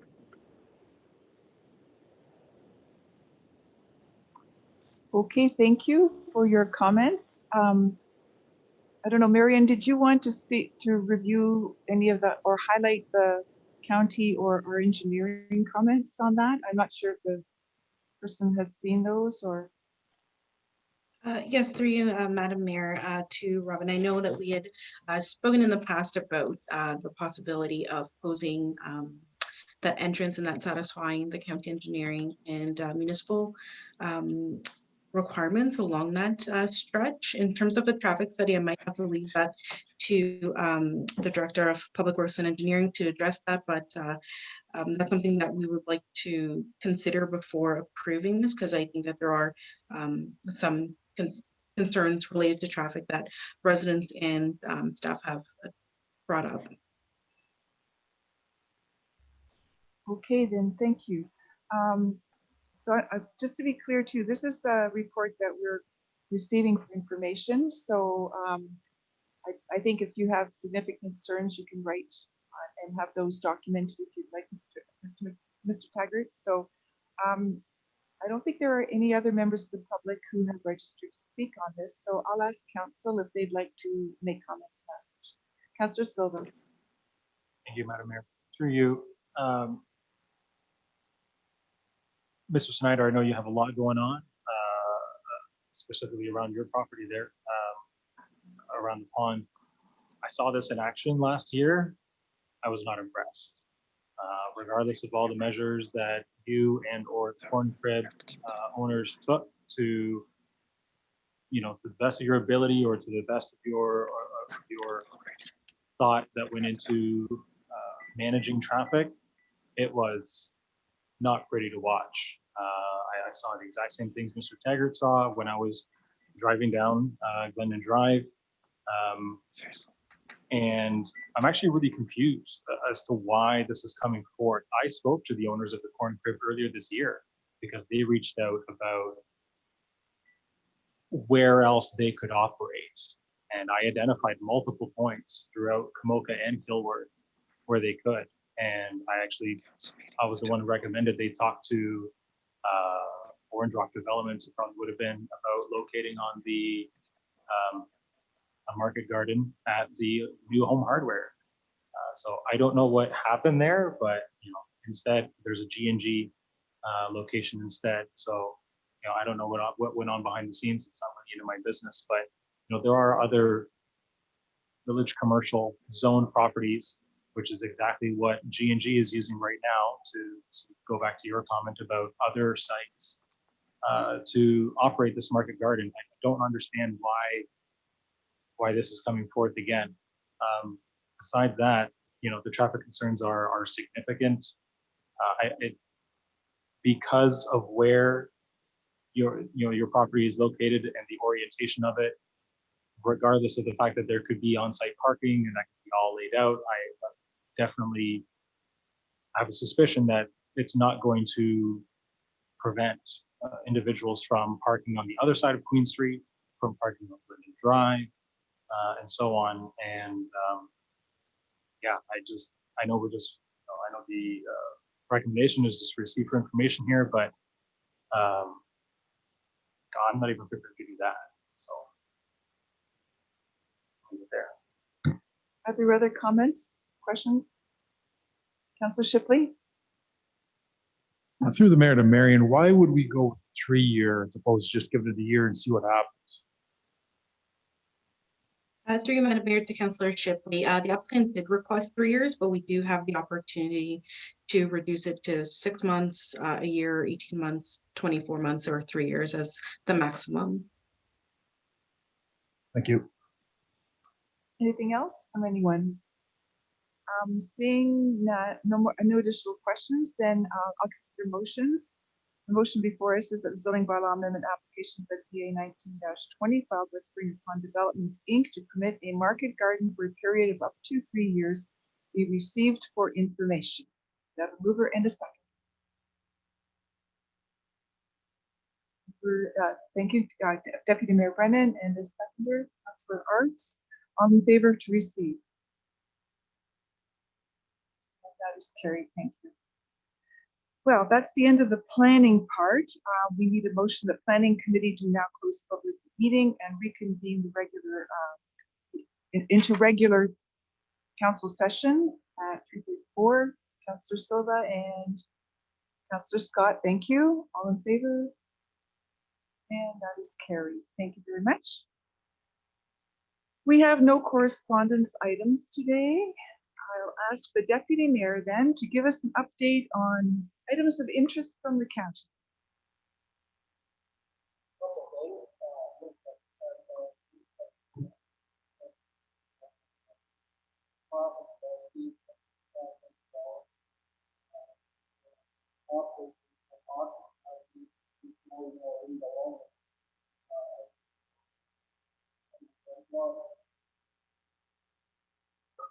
Under Route 1, it goes from Oxford County through Thorndale, London.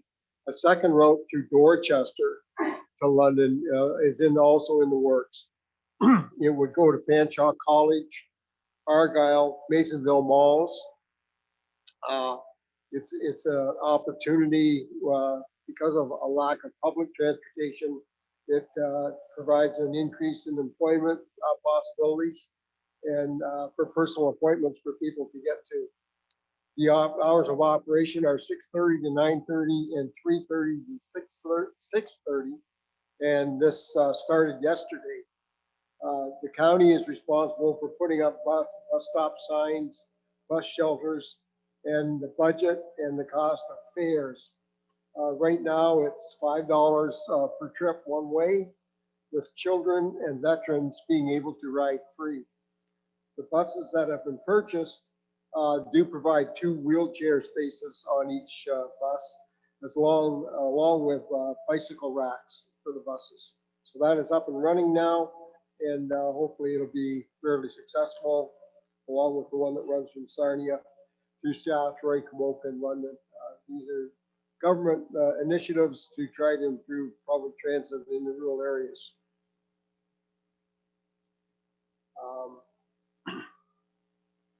A lot of the conferences are virtual this year.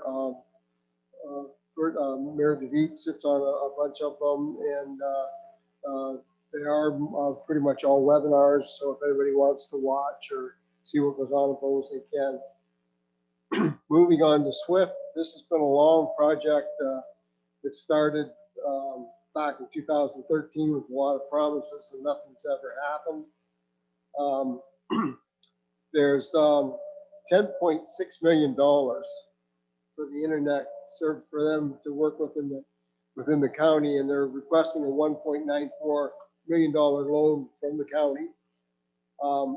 When you look at this, and it would take approximately 220 million to service the county, you can imagine how much you're going to accomplish with 10.6 million. And the county has no way of saying where it goes. So it's entirely up to SWIFT where they decide they want to put this. And a lot of it will probably just be a major line, and then it'll be up to other companies to distribute it if possible. So there will be a lot more cost to people, but right now, there's no idea where it's going to go. And there are some new ideas that are under review, but that's about the best we've got from SWIFT. So there's not a lot happening there either. We okayed some additional cost for the traffic lights at Saints Mary and number 4 Highway. Unfortunately, the province has got involved in this one because of the provincial highway. Normal cost to put a traffic light system in at an intersection is at the most approximately 500,000. Because the province is involved in this one's going to cost 2.7 million. Because there's some drainage works that they say have to be done, and engineering cost, and it's a ministry project. So Luke and Badolf have been trying to get these lights for years. They're finally going to get them, but there's a cost attached to it. So Premier Ford did make an announcement yesterday and gave a shout out to London Middlesex Paramedic Service. London, Middlesex, and Ottawa have a bus now, and they've decided they're going to do some testing, on-site testing, and I think Mary DeVete has been in contact with the London Middlesex paramedics about bringing the bus out into our area, some different spots, and she can address that in a minute.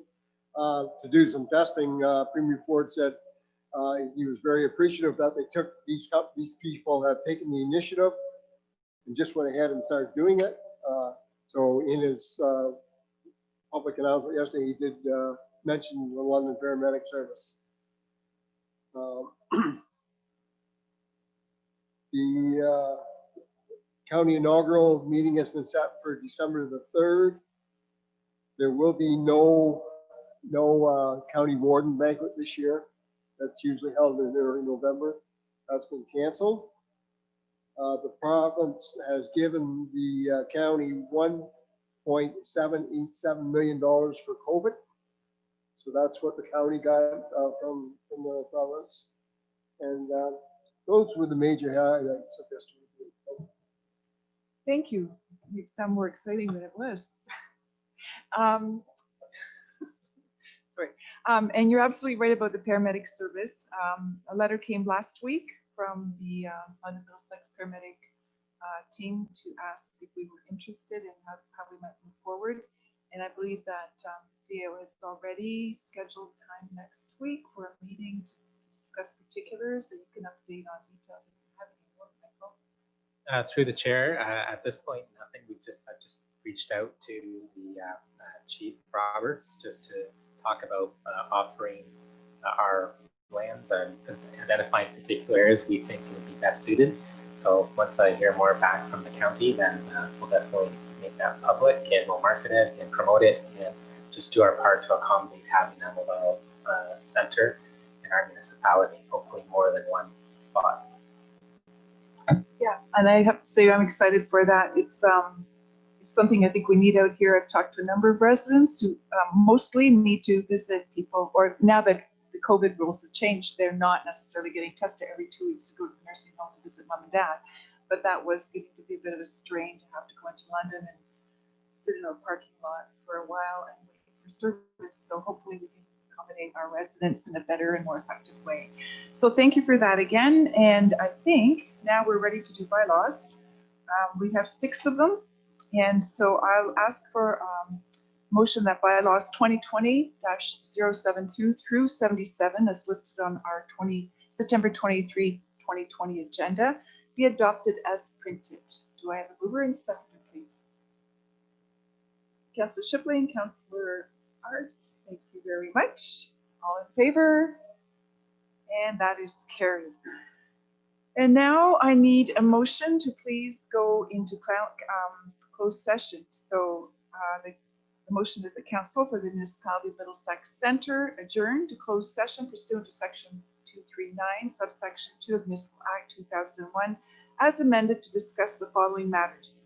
1, proposed or pending acquisition or disposition of land by the municipality or local board. 2, advice on the subject of solicitor-client privilege, including communications necessary for that purpose. And 3, litigation or potential litigation, including matters before administrative tribunals affecting municipality or local board. Mover and seconder, Councillor Deputy Mayor Brennan and Councillor Silva, all in favor? And that is carried. Thank you. So, yeah, we have to take a few moments to unplug and replug. And if you'd like to take a break, take a walk,